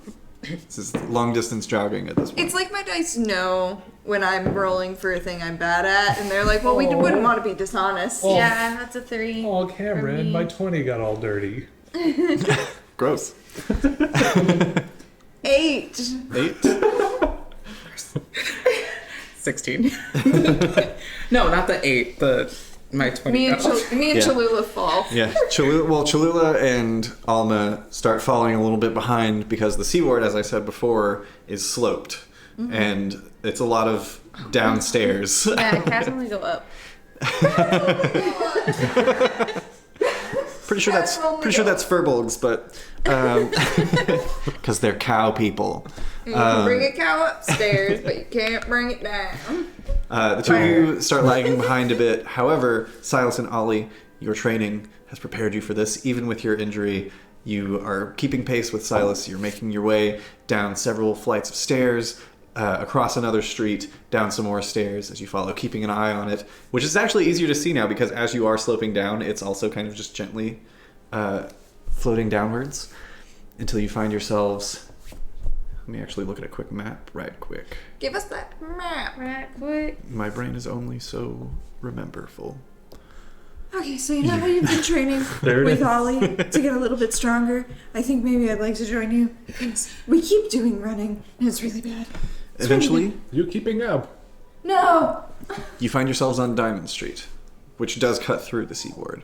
You're running down Diamond Street and quickly approaching the West Gate, a gate that you know to open to a beach on the shore of the Gulf of Windfell. As you rush down, the gate is currently open because it's midday, and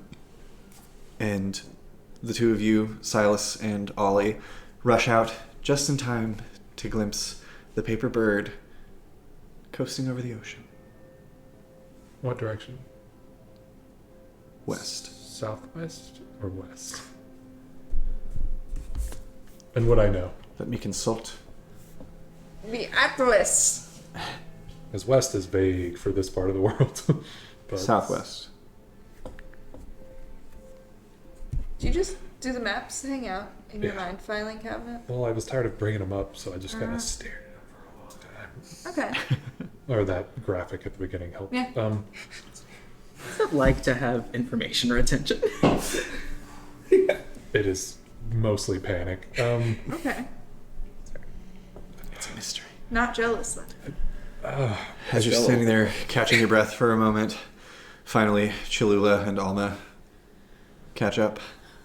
Well, why are you stopped? It's Ocean. more than likely Mr. North. Towards Mr. North. Well, we got our steps in, and we know which direction it's going. It was worth a shot. I guess. That's I mean, we know we can follow them now. Yeah. So We should just get a fast boat. I think we should. Oh. What if it gets caught up in a storm at sea? What a sad bird. So to cast lanterns? Right, yeah. All right. Luckily, we're already in this new one. You are, as you re-enter the city. I'm beginning to learn this town. Making your way, Downtown. faces past, and you're villa bound. As the sun is beginning to find its rest,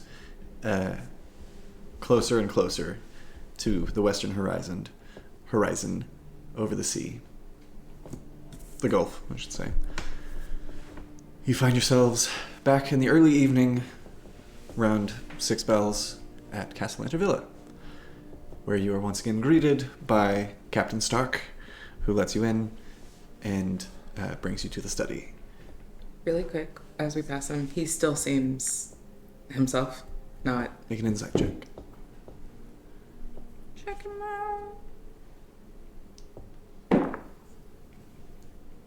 13. 13? Yeah, no change. Still wearing the same clothes as earlier, same armor, everything. He leads you inside, where when you reach the foyer, you are passed off once again to Williford Crowell. How's he looking? Hello there and welcome back. Sounds good. Lord Castellan is taking care of some business upstairs, but he's informed me to bring you into the study to await his arrival. Do follow me. Sure. I'm keeping a close eye on this guy. Yeah, make an insight check. Make a security check. Roll for ocular pat down. 16. 16? Seems like the same old curmudgeonly elderly tiefling that you met the first time you came here. Definitely not as seemingly spry, at least, as the one that burst out of a carriage and ran into a crowd of people. Does he look like he could burst out of a carriage and run into... Currently, no. Hey, DM Cameron. What's up, Player Sam? Can I send a spirit whisper to Williford? Sure. All it's gonna say is, "Who are you really?" Make an intimidation check.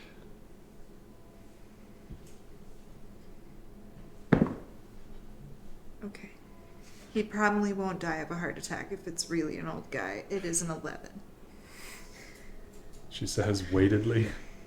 Let's find out.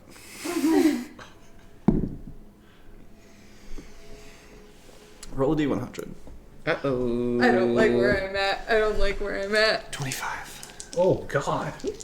He's an old man. I know. I mean, that's a clean crime scene. Hold on. Hold on. That is a 58. Oh, 58? Okay. It's below. Okay. It's below. Okay. It's below. Okay. But I didn't know if that meant, God. like, if you don't roll below 25, people die. He does lower. And he opens up the door. Unresponsive. Step right in. I'm sorry, what was that? Did you say something? No. No. We were just walking. Must have been a trick of the imagination. Lord Castellan will be with you shortly. Thank you. He Freaky house. closes the door behind you.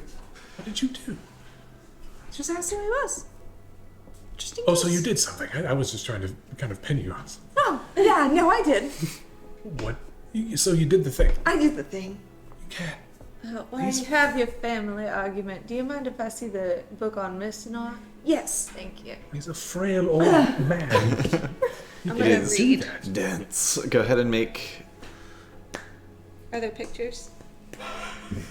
There are some illustrations. I'm gonna kind of flip and see if there's any like Yeah, so beachy vibes. on the first Or an index page, not only are there illustrations, there are color illustrations. Red.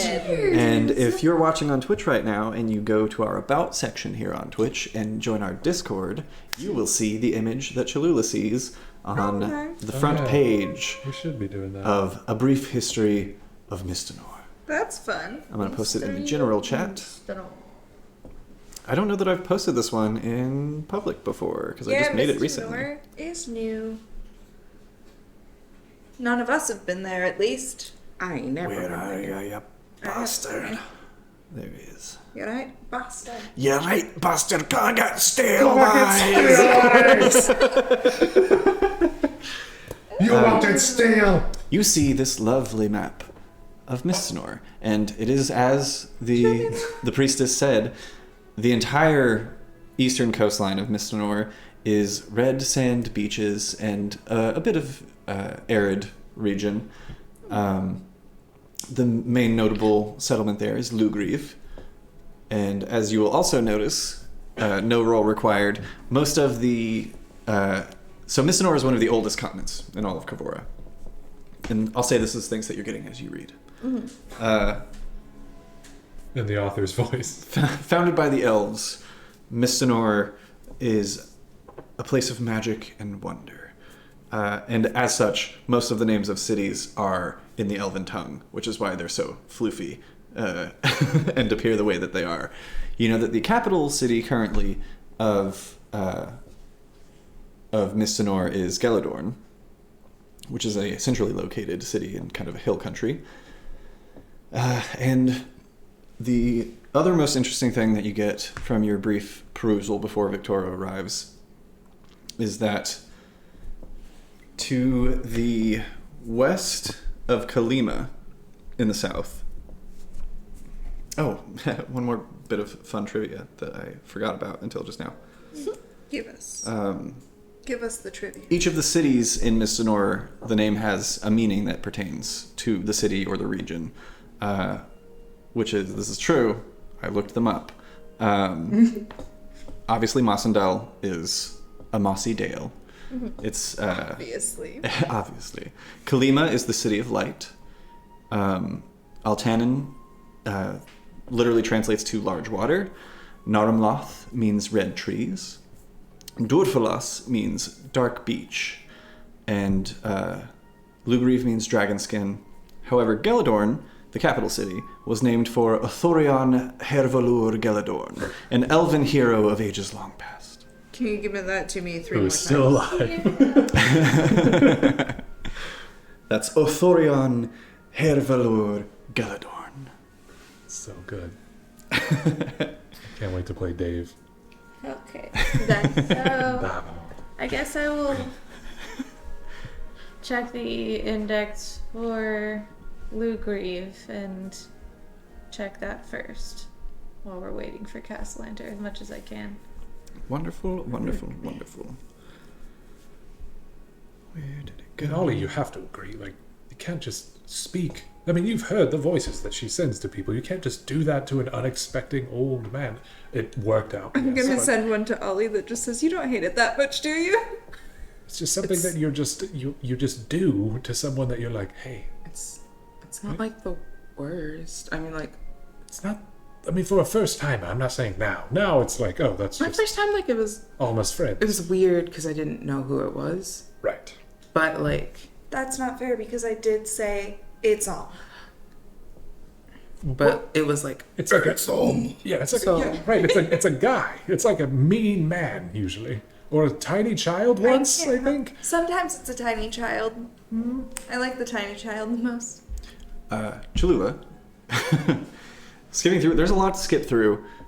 Most of this book actually centers around a specific area of Mistinor known as the Isle of Rovengul, which is the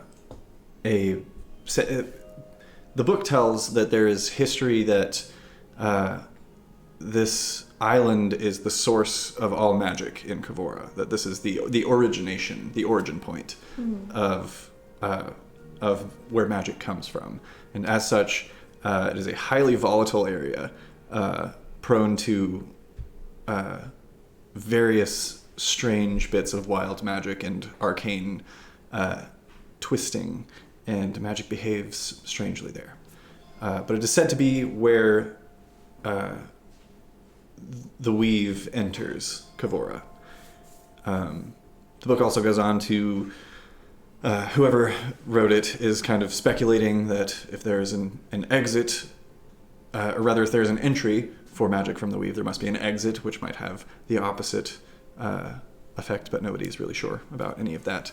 Like a magical world with a bunch of normal energy coming out. He actually postulates that it is a zone of almost anti-magic. There is no magic that exists there, or can exist there. But that's all speculation, and you finally come upon the section that speaks of Lugriv, which Lugriv is a bit of a desert town, known to be home mostly to a group of people called the Canids.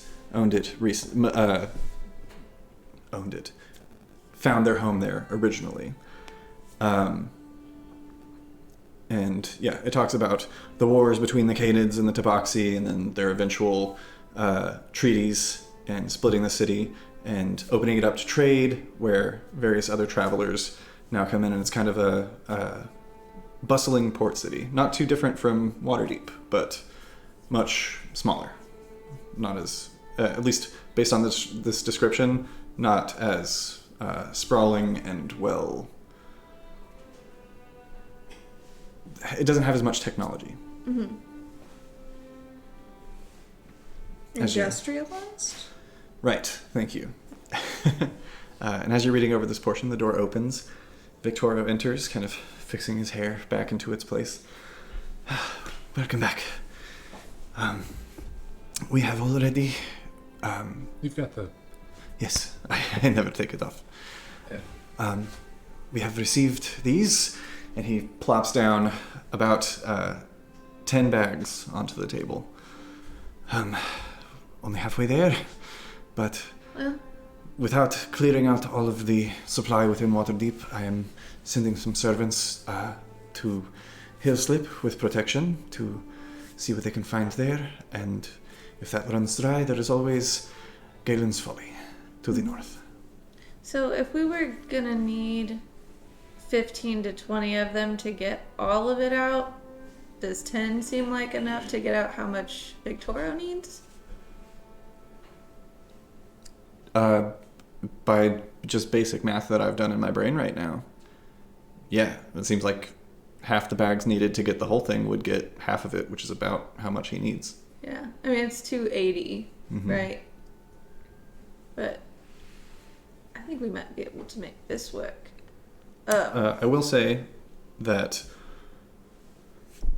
even outside of... Because the whole benefit of a bag of holding is that it can hold up to 500 pounds of materials without being heavy. And a cart can carry, if it's being pulled by like a minimum of 2 horses, can pull almost probably 2,000 pounds. Okay. So half of 10,000 is 5,000. So in theory, getting half of it in the bags, you'd only need 2 carts for the rest of it. The biggest problem, though... We'll get there. Oh. This is what I have procured so far. I understand we have some time, but we are on our way. Do you have... Why? This is... Got rid of you. And then he kills us. This seems unrelated, but it's not. Do you have any sort of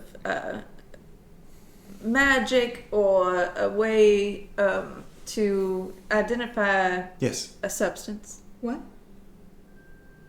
Yes. There is a spell. I think you takes out a have it. book and Well, I kind mean, of flips through it. I guess Let's more make that about the location. It's a long story, but Right. The identify spell does more than just tell you what a magical item does. It can tell you the origin, location of an object. It can tell you histories. Can you tell me about this pocket sand? An odd request, but I can do this. Kind of sets his book to the side and thumbs through. It might take me a couple of minutes. I wasn't prepared for That's this fine. today. I was reading anyway. Feel free to discuss, talk amongst yourselves. We are in a safe place. And he begins setting up a ritual cast of identify, setting out various components around the sand to identify it for you. Once he's not busy, we need to... Probably regale him as to... why would have sand and... Well, that and the also whole- what you had mentioned. Yes. I don't know why I'm being... We're in a... We have Well, to think. yeah. Yes, I am concentrating, but I can listen, though I cannot speak. I think you're gonna want all of your attention for this Right. part. So do you guys just wait 10 minutes for him to finish? I'm like peeking over his shoulder, like kind of every now and then, like leaning over to Ollie, like I don't think you can do that with magic. I don't. Well, I guess to start, we can, while you're doing this, we can tell you that Silas's wife and Alma's mother was staying at the Temple of Ilmater with some memory issues. Right. And he pulls out like a little piece of chalk and begins scrawling runes onto the table. Not exactly the same as Silas, more of a loop, but anyway, we were going to try to restore that, and the person that kind of was looking over her told us that someone who looked like Alma came in and took her away, and they left a very neat, organized pile of this sand in the door behind the doorway. This comes after a night where I had a dream that I made a deal with someone and then I got over it. Which is why I was asking you about the eyes. He like pauses for a moment. Right. And he goes back and finishes, and by the time that those two things are laid out for him, he connects the final rune, and there's kind of a quick bluish glow before a flash of this silvery light from the runes themselves, which then turn to ash, and he begins kind of like sweeping around the sand. Fascinating.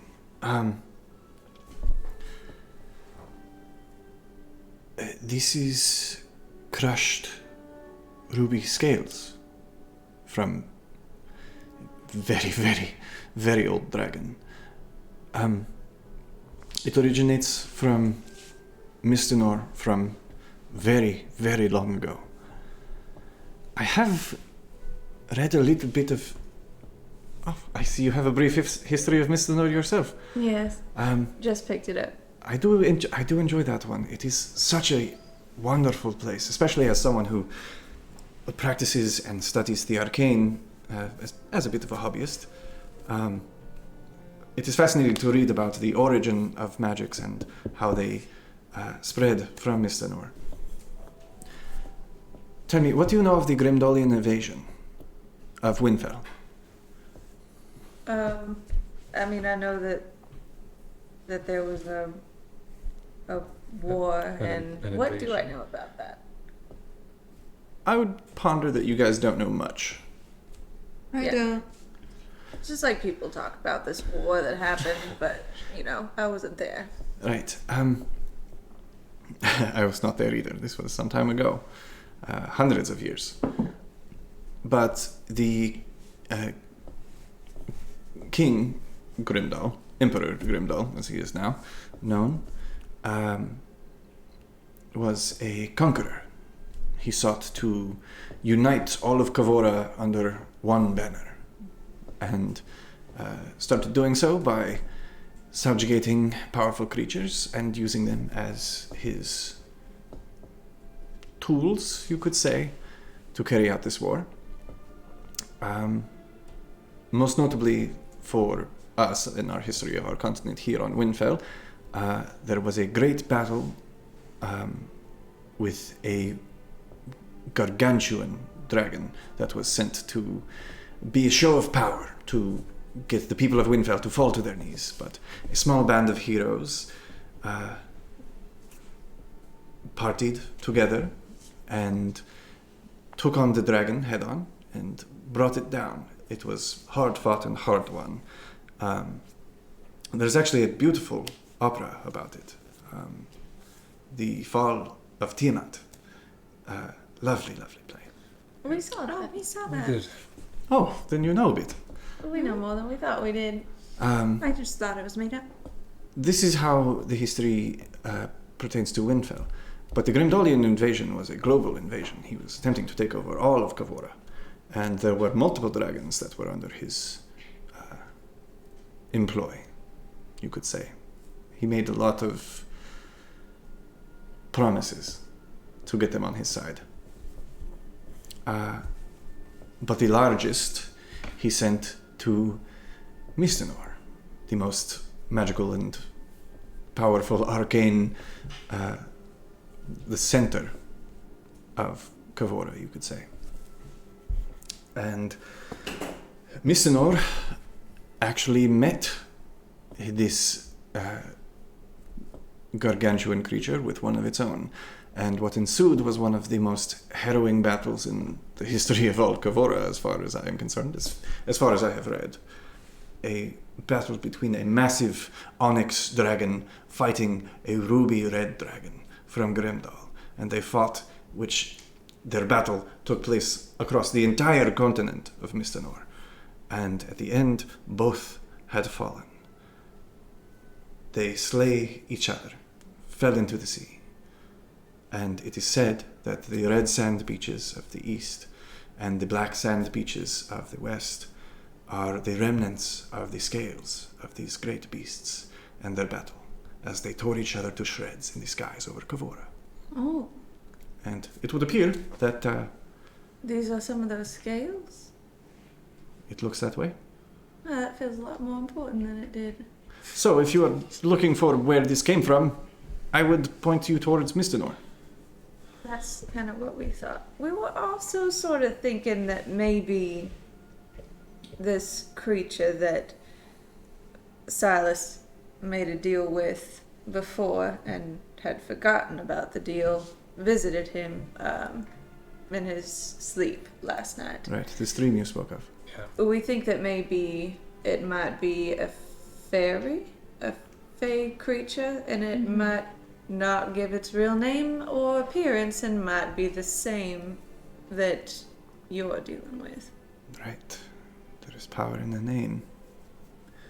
So... It would appear that the fates have brought us together in this instance then. Right. Yet again. So Alma was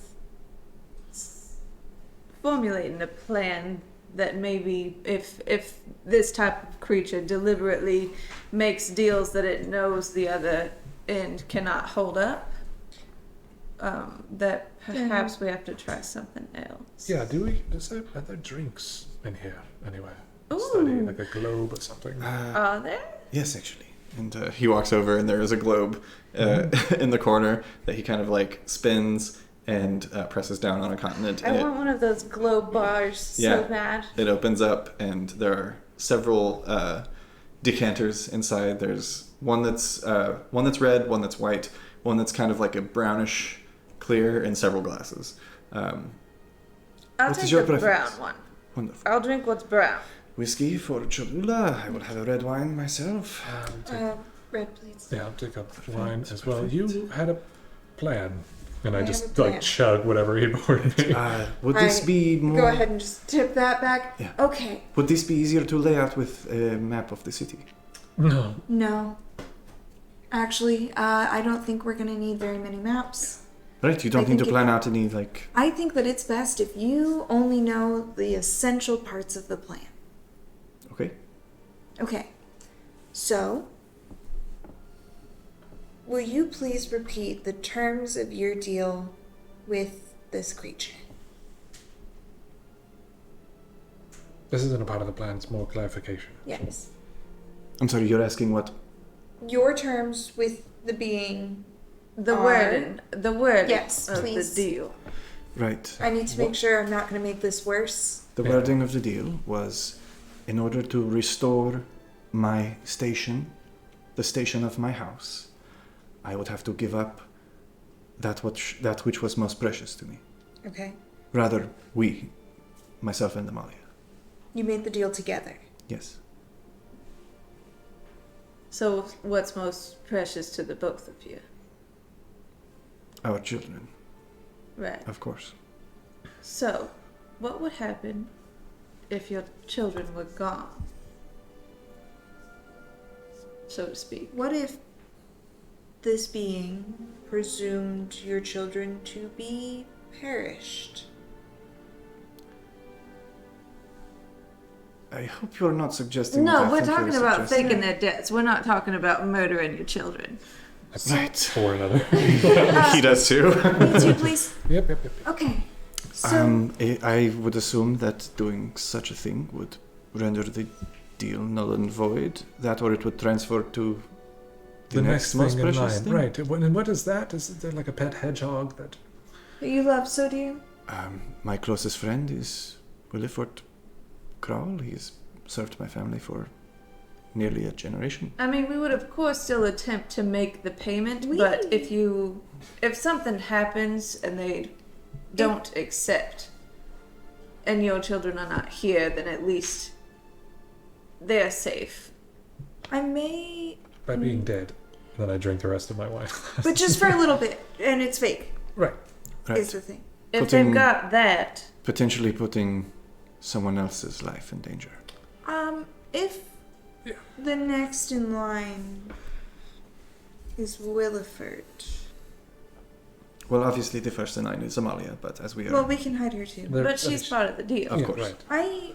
I do. We have a mutual friend, I think, who might be able to help us. What do you mean? We know somebody who looks a lot like Williford Crowell. You do? Mm-hmm. Well, Spitting image. Really. It's uncanny. Are you talking about the doppelganger? what sort of? What? Yes. How do you get a doppelganger to help you? We trick him. He tried to frame you, correct? Yes. Yeah, like right in front of us. The worst laid out plan I think I've ever seen anyone do. And we still don't know who But he's here's the working thing. for We would or have with. to fool them. Well, it seems we're in the business of fooling Faye. And I'm fairly persuasive. So, Do you want another one of those? It's fine. This idea came from a fairy tale, if that makes you feel any better. I think we should do it. Oh, right. my understanding is that we would essentially fake your children's deaths. And Amalia's. Well, I suppose, but if she's not part of the... Wait, I have a question. end Why of the- can't we fake all of their deaths? That is a good question. Just the whole family. Well, Because then... we would have to... We'd if that still were the have case- to deal with the Fae, because if they ever are not within 30 feet of that, then they'll know that Right, they're I'm still alive. not sure how helpful relocating and changing our names is going to be against a Fey being. Just temporary. All we really need to do is lure it out. Right? Well, it's going to be coming here to make the Exactly. deal. So, if your children take your amulet there, and we hide them, then we are here with you and the dragons to make sure that the deal is completed. And if anything goes awry, the children are away, undetected, safe, and we're here to help. Or, when the fairy shows up, we find a way to get them to answer some questions, or they pay. I have a couple of things I'd really like to ask it. But either way, we need to have your children far away and undetectable. And I think we know the place. Right. What do you need from me? Well, I think we need you to come with us to the vault to fill the bags, and then the guardian of the vault, we made quite a good friend. He helped us after we were attacked. We can leave your children there with him and the amulet. It would be best if we brought Renee, I think. I think we might need some sort of other item or spell to leave there undetected, because you'll suddenly be back on the map, I assume. I don't know how that works, do but you think Volo would help? likely. We could bring Volo and Renair as backup. We should also keep in mind that the more people we bring into this are people who will know what I've done, as well as people who will be putting themselves at risk Right. if I'm this saying doesn't bring go. Renee because the dragon has something with blood there. You kind of need the Neverember name in order to curry favor. Well, we've Technically, also it's That makes sense. his inheritance. If it's anybody's money, Right. it's his. Right. But Renee already knows about that. He helped us get in, and we have not. I sent him a note that we were alive, but we haven't been able to reconvene with him since he helped us there. But And if all Volo is doing is coming along to maybe help us zip in and zip out before we get detected, he might not be opposed. The goal here is to not pay this Fey being this extreme amount of money, but to... I think the goal is to find out where your wife is and possibly take him out. Yeah, ideally the goal Right. is to get my hands around its skinny little neck and Right. teach it who it fucked with. How do we know how to... And I take another glass of wine. If the Fae can do all of That was these a lot of sound. the things with bargains and coming into your dreams and whatnot, how do we fight something like that? I don't have any kind of experience with any Fae creatures, do I? Are you Not one? to your knowledge. When Um, I was dreaming, I I could potentially. I'm sorry. When we take the children to the vault, I am not supposed to stay in the vault, correct? I leave. Because you will be back to make the deal to Do hold you- up your end of the bargain. Do you know how deep? Well, I guess that doesn't really matter. I could be of service in transporting at least 2 of us.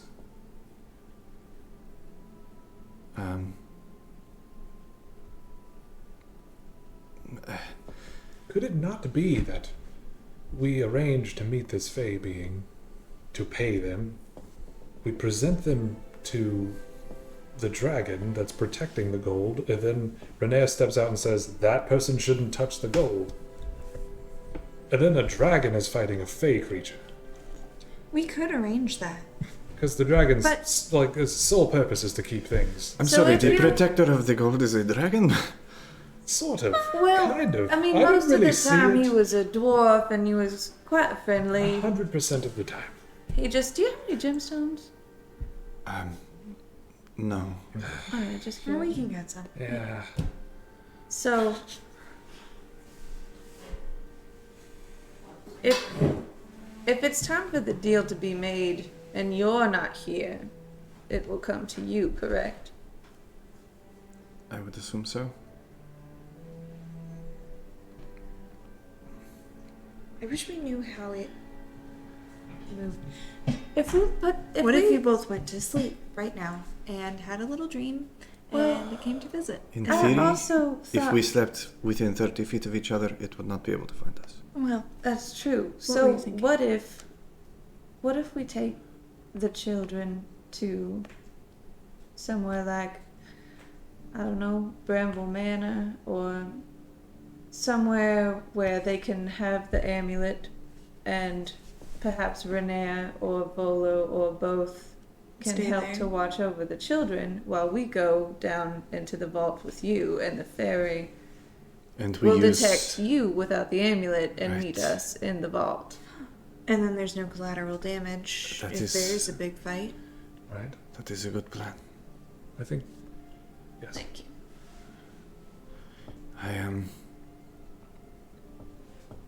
I'm willing to do this. Okay. When should we go? If we don't need to move anything, we're leaving everything in the vault. We could do this tonight. Well, I mean, it's not gonna show up for another 10 days, correct?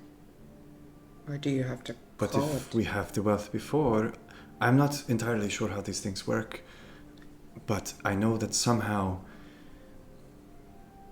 it finds you, and When you have what you're supposed to have and it ruins it for you? or what you're not supposed to have. Yes. Right. So if it doesn't know until we are there, it would have no choice but to show up, right?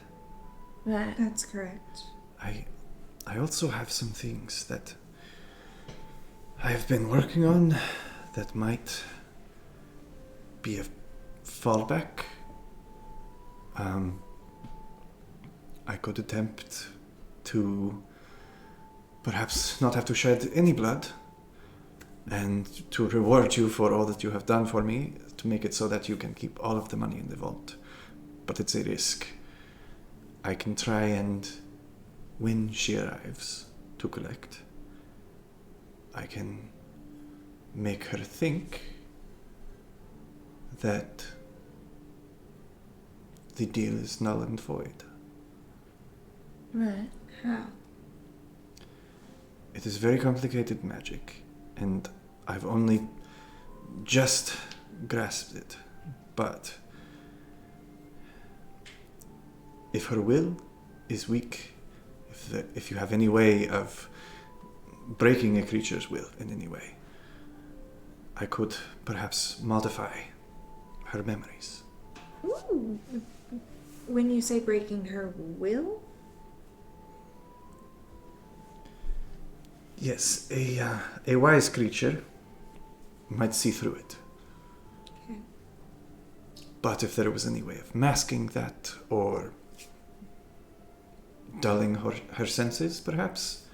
I think the plan of paying what is owed and the deal is then even should work. But in case she tries something... I don't think we let her take any of that gold. Well, I think Absolutely that not. when we're in the presence of what is owed and they show up, then us being there can say, before we give you this, we need answers. Or we say, fine, take it, and then Renea says, you can't, and the dragon goes after the thing trying to take gold. That's its job. I mean, we can ask. That is a gamble on next- which is more powerful. Right.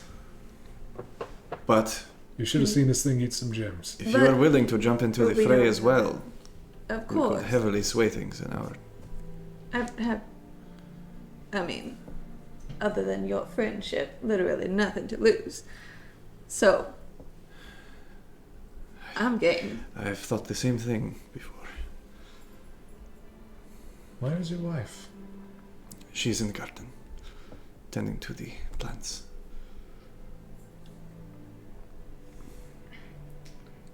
Do you want to bring her as well? I would prefer to keep her as far out of harm's way as possible. Should If we she could go leave her with with the the children? Okay.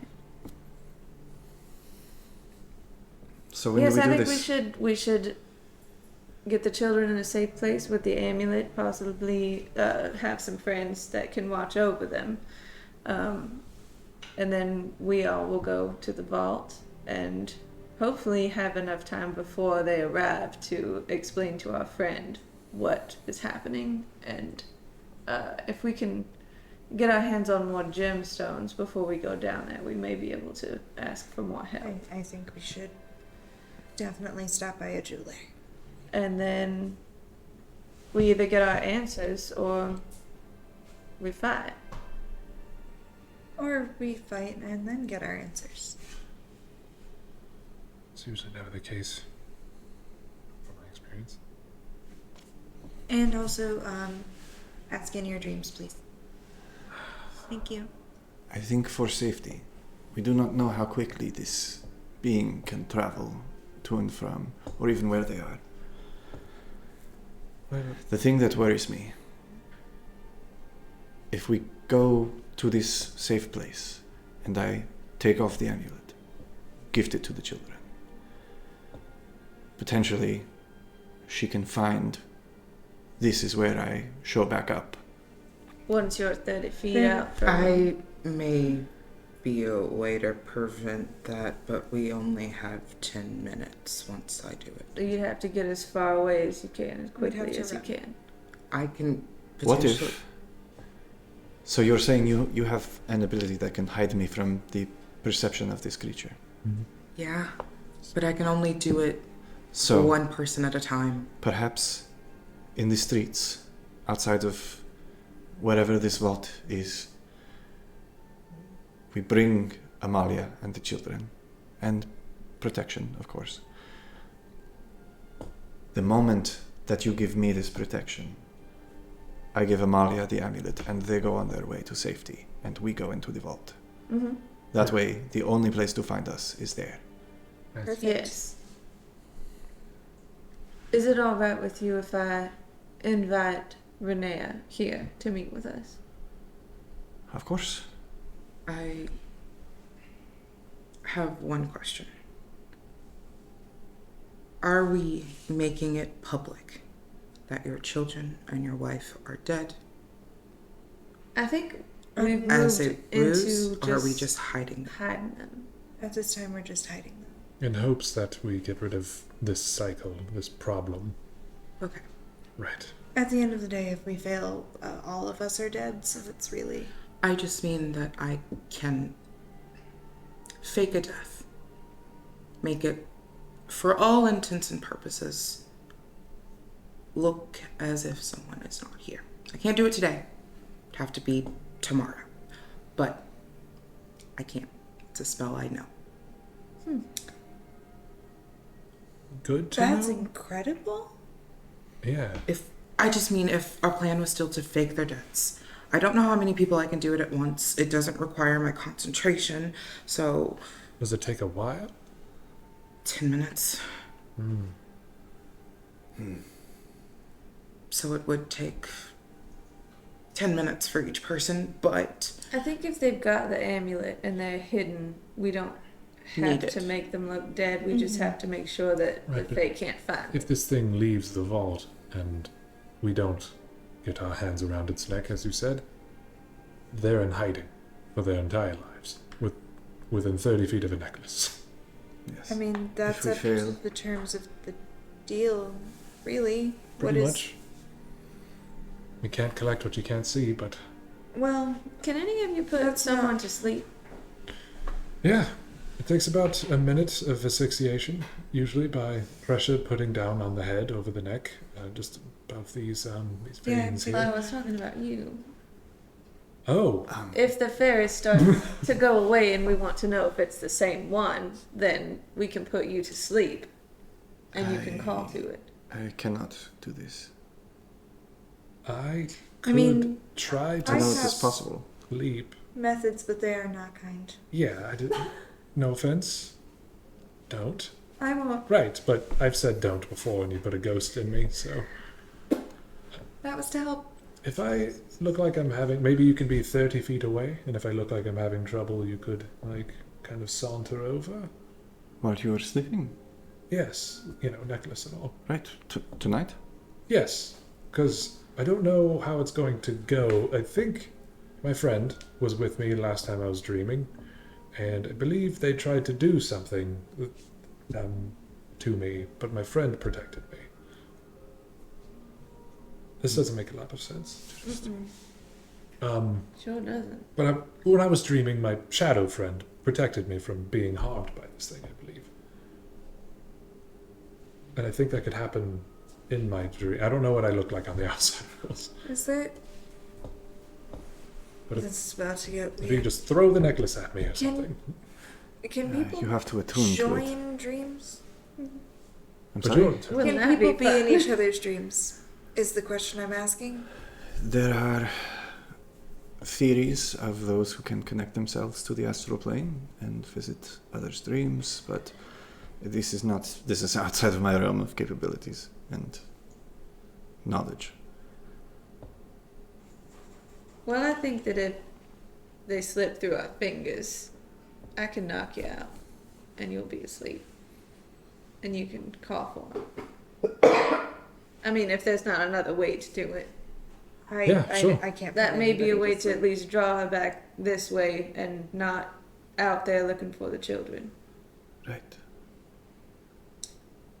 It's as good as any backup plans I think we got. Or, I mean, alternately, it is a... Theoretically, we're working with a fairy here, and if we really can't get it back through any other means, then we kind of could just stand in any meadow and scream about how terrible that fairy is and how they're not that smart or that clever, and sometimes that gets them mad enough to just kind of make foolish decisions. Oh. I Oh. can do that all According to day. books. Really? Sometimes. What did you do? What Nothing. did you do? I mean, I wrote a bird that said fuck its name at the time, so that could be something. Oh, yeah. I don't know if the written word... Right. Oh, right, you said words. They're very verbal. Cool, neat, awesome. Feel better. So, should I sleep? Is that what the plan I think is? that's what we're getting at. Cool. Right? Okay. So are we doing that Um, first, or are we going to... well, if go ahead and take... If you all need rest, we can rest here. If you are worried about being visited in your dreams, we can Bunk up. Well, I mean, stay within close quarters of each other. what I was kind of thinking is if everybody's on board to have weird dreams, it could be useful to be able to run a little more reconnaissance and maybe get a few more answers on what this thing is up to. Yeah, I mean, I'm going to try to How much play of it. your heads can they read, though? How much of my head's... Yeah. So, I know like- that they can't listen in on this conversation, but can they look at your memories of this conversation if you're not in proximity to the grid? You know, if you're in your dream state. Something to find out. That is a great question. So they knew that you were getting your memories back. This But is- that's because they were being... I don't know. Right, you're just making There it we a go. lot harder for me to think about falling asleep. Right, so why don't you just go to sleep and I'll drink this and read this book. Mm-hmm. Okay. And Castellanter, if you could stand 30 feet away. Yeah. Right, you want me just outside of... Right. And then if something goes awry, just take a couple steps forward and wake me or something. All right. I mean, what would go awry? It tried to harm me, I believe. Oh, When If I he was starts asleep. bleeding from the ears or nose, that's probably okay. when we enter problem territory. Is this room large enough for Castellanter to be out of range but still inside the room? ultimately, is there another room that would work better for this? Well, in the center of the room, I canonically stated earlier that the door was about 35 feet away. So, Oh, okay. yes, this room is big enough. He's got to stand in a corner of one of his own rooms. That's weird. There's plenty of chairs here and books. He's not going to just like stand there and stare at you. He's probably going to Yes, read. if you could just watch me sleep, thank you. I'll watch. Right. Well, I'll shout for you if I notice anything. so for tonight, you sleep, I keep watch, and tomorrow we carry out the plan. Mm-hmm. Something like that. Could Probably I at night. talk to you? Right? Yes. You? Yes, But you? but me. Would you like to be alone? Yes, if we could. We won't say I anything was sensitive so outside confused. of I the was bubble. like, But you, yes? yeah. Let's I'll talk outside. grab Ollie Okay. and start like wandering off. Right. You guys step outside the door? Yeah. Yeah. There are like a couple of guards in the hallway. Do you have a small rock on you that I could borrow? Just like a regular rock, or are you Just- talking about the other one? A completely normal rock. I have a bunch of sand. Do you have a rock with... I know what you're talking about, and the Stone of Galore is within the Vault of Dragons I currently. left it with Aranax so that nobody would be trying to bust us for it. Right. Okay, good. Okay, just making sure. Did you want to? I mean, we can. I did want some information, but I was also making sure it was safe. Yeah, I didn't bring that back with me. Good. Awesome. Sorry, must have slipped my mind. Okay, that was all. Just Alright. wanted to check on some things. Sorry. Is everything all right? Yes. Just You should get some rest. yes. I've been walking up and down the main road again today. Right. Enjoy your sleep, and No, He gets, you like- enjoy my sleep. he begins going through a book. Are all of you resting, or are some of you trying to stay up? Like full sleep, or What if the rest of us take a watch? like that's what I was thinking. Is this Yeah. going to be a thing where if I decide to stay up, that I'm going to be exhausted Possibly. Yes. later? Okay. Potentially. We could all do it in let's- shifts. The rest Yeah. of us will, yeah. I'll straight stay up with Victoria for first watch and keep an eye on his bloody ears or whatever. I could really use some sleep. Um, so You should sleep. Could we do 2 and 2? I think we should let. 3 shifts minimum to get your full rest, okay. because otherwise you're sleeping for 4 hours, and only elves get rest that way. I think Okay. you should sleep first because you didn't sleep last night. Apparently, they could tell. Right. Yes, I am. And very I'll tired. wake you up if he starts acting funny. Perfect. Thank you. Would you like second or third? Or I'll just drag it this way. I Either don't or. have a preference. So, Okay. I can do third. You can sleep a little longer. sure. I'll do. And Or no. Victorio kind of like stares You'd have forward to- for a moment, and his eyes glaze over briefly before coming back to himself. I've let Amalia know that I will be sleeping in the study tonight. So, Neat. I hope she doesn't think she's in trouble. all right. So, who's taking first watch? Cholula. Wonderful. As everyone beds down and gathers various pillows, and Victorio has some of his servants bring blankets and not like mattresses, but mats into the room and laid out for all of you. It's like a very fancy bedroll. I'd request like a candle so like I can, For sure. sleep facing that. You all lie down as Cholula takes watch, and you begin to rest. Cholula, make a perception check. Okay.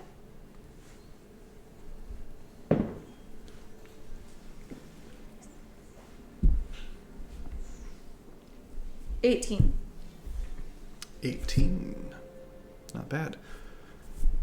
The night passes, or rather, your first couple of hours of the night pass with no issues. You're in a safe, well-guarded nobleman's estate, and everyone is resting peacefully. Who do you wake up for second watch? Me. Oh. Alma, you awaken. Make a perception check.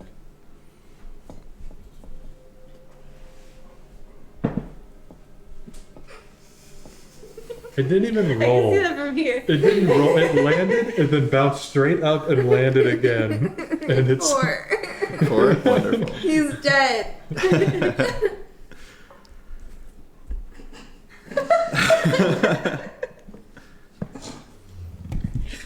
We survived last week just to get TPK'd. Silas, as you find sleep once again, it's strange to be in a dream that is also darkness. There's this knowledge and wherewithal almost of knowing that you are dreaming and that you are asleep, but having perception of this nothingness. It's very paradoxical in a way. And you hear a voice again. Welcome back. Had some time to think about it, have you? Yes. You know there's an easy way out of this. What is that? Well, let's make a deal. Sounds like you got something you want now. What's that? Well, do you know where your wife is? I mean exactly where she is. I don't. I suspect you do, leaving that sand and all. Potentially. Perhaps I'd even give her back to you. But you'd have to give me something in return. See, I don't think that's very fair, right? The first time, for sure. This time, you stole something, and now you're saying I need something. That seems a bit odd. Is it normal for your types to do something like this? Or are you a special case? There's nothing normal about my types. Yeah, I wouldn't expect you to understand. Yeah, but the criminal mindset seems to be the same no matter how magical or fantastical you think you are. Oh, so you assume I'm a criminal? A bit, yeah. What in have I this stolen? instance, You've What stolen, laws have I broken? You've stolen a person. I've joined a person. I'm taking care of a person. Just as a temple was. She wanted to come with me. She wanted to go to the ball. Now we both know that that's not fair to say either. Because someone of not the right faculties being taken advantage of, that is a criminal act as well. By what law? That's a good question. A good question coming from you, at least. I don't have anything that I want. So you don't need her then? I'm not saying that. I'm saying you have created a scenario where I need something, and that in turn, isn't something that I want. I That's don't want fair. to be put in a place where I can't make my own decisions. That's fair. Using magic to influence a citizen without consent. Aha! Got him. Fucking God. Taking you to court, Buster. You see, the conundrum I'm running into is I don't agree with the deal you have proposed. You haven't let me propose anything. But when I am proposed with what I should bring to the table in this deal, you have hedged the bets against my proposal. Well, We're what not is it? met on even ground here, even as two people meant to shake hands. No. But we once were. Once. And in that instance, we made a deal. You gave me something, and I gave you something. And then, you took the thing you gave me back. Part of it. But I didn't remember what I was taking back. All I knew is I didn't have memories, not that, oh, I better not touch those memories. If I had known that, I wouldn't have touched them. If you don't remember breaking a law, does that mean you've not broken it? Is this a law? Where There are you're many from? laws where I'm from. And where is that? Oh, far from here. I know that. Actually, not that far from here, specifically. Right. Here. What I'm getting at. We made a deal. I gave you something. You gave me something. You took a piece of it back. You stole from me. So I stole from you. I'm proposing we make another deal and even the playing field. What say you? Well, we only have two eyes. And an eye for an eye. Until we're all blind, right? I've never heard that one before. Sounds made up. It sounded pretty good when I said it, I think. It came out pretty fluently, regardless of... Euphemisms aren't real. I mean, someone would have gotten to that anyway. We don't have to accredit it to one person. That's a pretty good thing to say when we're talking about things like this. I don't want to have to lay it back out for you because you're bad at what you're doing. But the deal was I give you memories and you give me what I asked for, and of course there's some kind of twist to it. And that's a nefarious thing that you do. There was no twist. I gave you exactly what you needed. Right. My issue is I didn't remember that I should have remembered that. If I don't remember breaking a law, is it that? But I think the law's a bit more lenient on someone who isn't of their right mind. If it can be proven. Maybe in you have your now world. stolen something back because I stole something. If someone doesn't know they're stealing, are they? Yes. That's good. As the person who was stolen from is still a victim.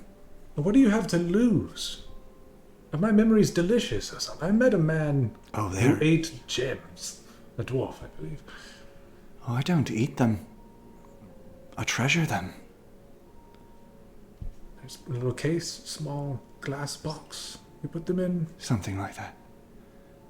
Sometimes I like to float through them as if they were my own. And people's children, is that something? Are they dreams? Are they memories? Do they taste as good? Depends on the child. Did you make a deal with my wife? In a sense. But that one was more simple. Yeah. I asked her if she wanted to come with me. And she said, yes. Before that? Not before, no. That's good. Ah, you're wondering if her predicament was my doing.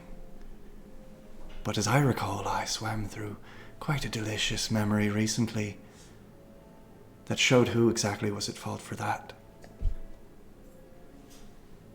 So what do you say? Do you want a chance to make it right? Or are we done here?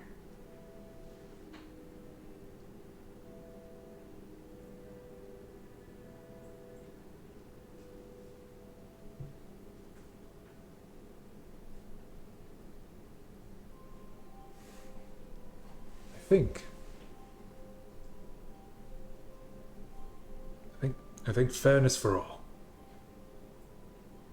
Fuck you. The dream fades yet again.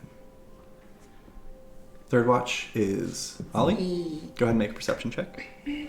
Everything seemed fine. I'm going back to bed. Oh, okay. You can double check his ears, but they're not bleeding. Before I start my watch, does Silas look okay? You can go ahead and make a perception check. This is going to be a blanket for your whole watch, though. Okay.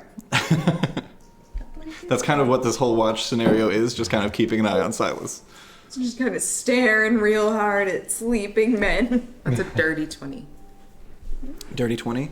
You see he is lying asleep peacefully. It's actually strange. This is the first time that you've really seen Silas sleeping. Sorry. There's something odd about it. Yeah, how often do those sentences come out of the mouth?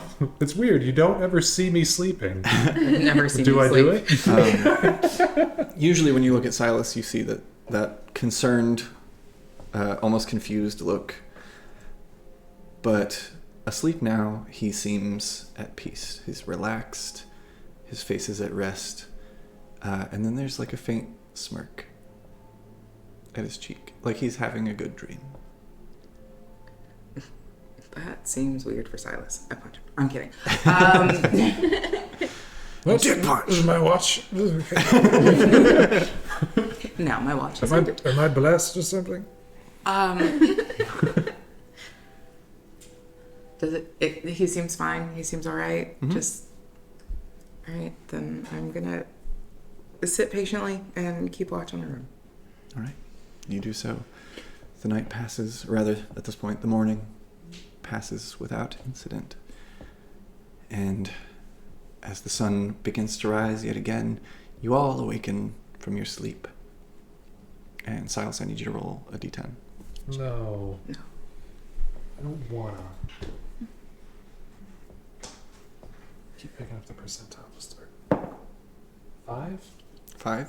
Your hit point maximum is reduced by 5. What the fuck? That's on top of the last one. Is he looking noticeably weaker at this point? Yeah, as you all awaken and Silas wakes up, Silas, you don't feel like you slept at all. You're not exhausted in mechanical terms, but you are exhausted. You don't feel 100%, which is so annoying because you felt like you got out on top of that argument in that dream. But upon awaking, you just kind of feel like shit. The rest of you feel well rested and put together, and you get all your spell slots back and all that stuff. That was Victorio. Victorio awakens looking more rested than he was the day before. I take it the night passed without incident. Same too. My watch was quiet. Wonderful. Anything? Offered me another deal. Turned it down. Might have damned my wife to a not a good time. What is... It keeps trying to make a deal with you. Do you know exactly what it wants from you? Probably more memories, something I treasure. They don't ever get far enough into that conversation. That's what I'm trying to get out of them. It's usually to kind be of fair, she asked you like 3 times what you want the most right now. right, and I'm not going to give that information up. It seems I can conceal that from them, which is nice. I can conceal what I desire from them, which is comforting. But the deals are broke and not in my favor. So they just want what you Want, treasure? need, desire, children, memories. If I had to guess, they probably seek what you desire most so that either they can take that from you or use it as leverage. It's almost as if their joy is derived from seeing others in pain. Seeing others suffer makes them feel good. Right, so, okay, the first deal went down like... I traded some memories so I can get my family out of the place that we were in. And then I wake up on a beach and realize I don't have memories and seek out to get memories, and then I'm in trouble with this thing for doing. But I didn't realize we made the deal. The deal was removed. That seems backwards. That's how they get you. But from their line of perspective, the first person that you meet, one of the first people that you meet after waking up on this beach, is your daughter, free from where she was imprisoned. You're not defending them, are you? I'm saying. I am not trying to. I'm just. That's right, but it is a twisted form of logic. Right, but I don't know It is a fallacy. I don't know I'm breaking a rule. But you know? you have to remember that that's the intention. Right, exactly. You're intended to fail. So when I get into these negotiations, I know this. So that's why it's hard for me to make a deal with it again, knowing that the outcome is failure. While he's doing the Silas spiral, It sounds like a dance. Everybody do the I'm gonna- Silas spiral. I'm gonna just like Forget really what you're quietly, talking about. This is this isn't a thing. I'm gonna really No. quietly pull out a little jar that has one of them, the ghost of one of those dead Black Rain members, and I'm just gonna like poke his back. I'm gonna like poke it into him and cast false I light. don't feel like I slept because You keep them in a jar? I feel like this is the first I'm hearing of this. I mean, I feel like we noticed that like you had mentioned that I kind of like keep them around, so I figured if I just I thought it was more that they jars- just were around and you just kind of plucked them from the What ether. would you like? It's whatever you want. I just didn't know they were in a fucking jar. Here's the thing. What kind of jar is this? I figured You get one of here's those the vibe. Lego. As soon as she realized that it could happen, right? Right. Etched in the glass. Why not just keep an empty jar? You know they're gonna be there. So she could, yeah. We'll say like the first time that she did it and it was unintentionally Dalakar the gnome. Yeah. It was so jarring that now you're like, okay, I've got to pick and choose. Yeah. So you keep a jar for the bad souls, and those ones can be human shields. Perfect. It's Noman's own. I'm into it. Who are you pushing it in? Silas, he looks like garbage. Wonderful. Go ahead and roll for your false life. Yeah. I just don't think it's fair. Like, I know the idea is for it to not be fair, but points. like to approach me about it. You suddenly feel a lot better. You get 12 temporary hit points. How long do those last? Do I know what that was? It's a feeling you've felt before. Last an hour. In a cemetery once you felt it. Alma? Mm-hmm. Did you push a ghost into me? You explicitly told me not to do that.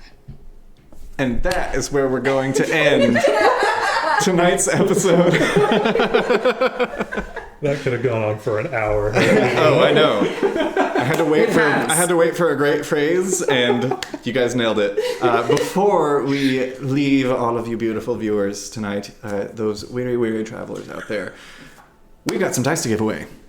We have more time. So I'm going to pop over. If you have not and want to enter for a chance to win the beautiful Up in Smoke Fantasy Forge dice. Dice. What? Dice. Go ahead.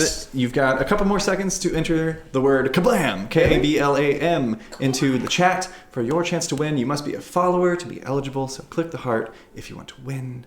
And let's find out who the winner is. Kablam. Technically. Oh, in at the last minute, Dark Phoenix. Nice. Whoa. All right. We have 13 of you in there? Hell yeah, dude. The winner of the Fantasy Forge dice giveaway is Natty Joanna. Natty. Congratulations, Natty Joanna, on your beautiful new set of Fantasy Forge dice. Dice. We'll contact you on the back end of Twitch to figure out where we need to get I'll those. trade you a set of mine for those.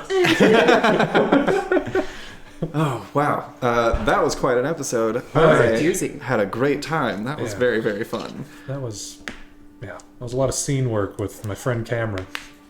If you have any questions about what happened tonight or last week that you want us to answer, Oh, we forgot to talk about this during the announcements. we talked about it. our Combo Rama I was tomorrow at 7 p.m. Central Standard Time. It's a very special episode. You can It's very go special. into our About section and get on our Discord, and there's an Our Combo Rama channel in the Discord. You can ask whatever questions that you have, and then we'll answer them tomorrow. Yeah.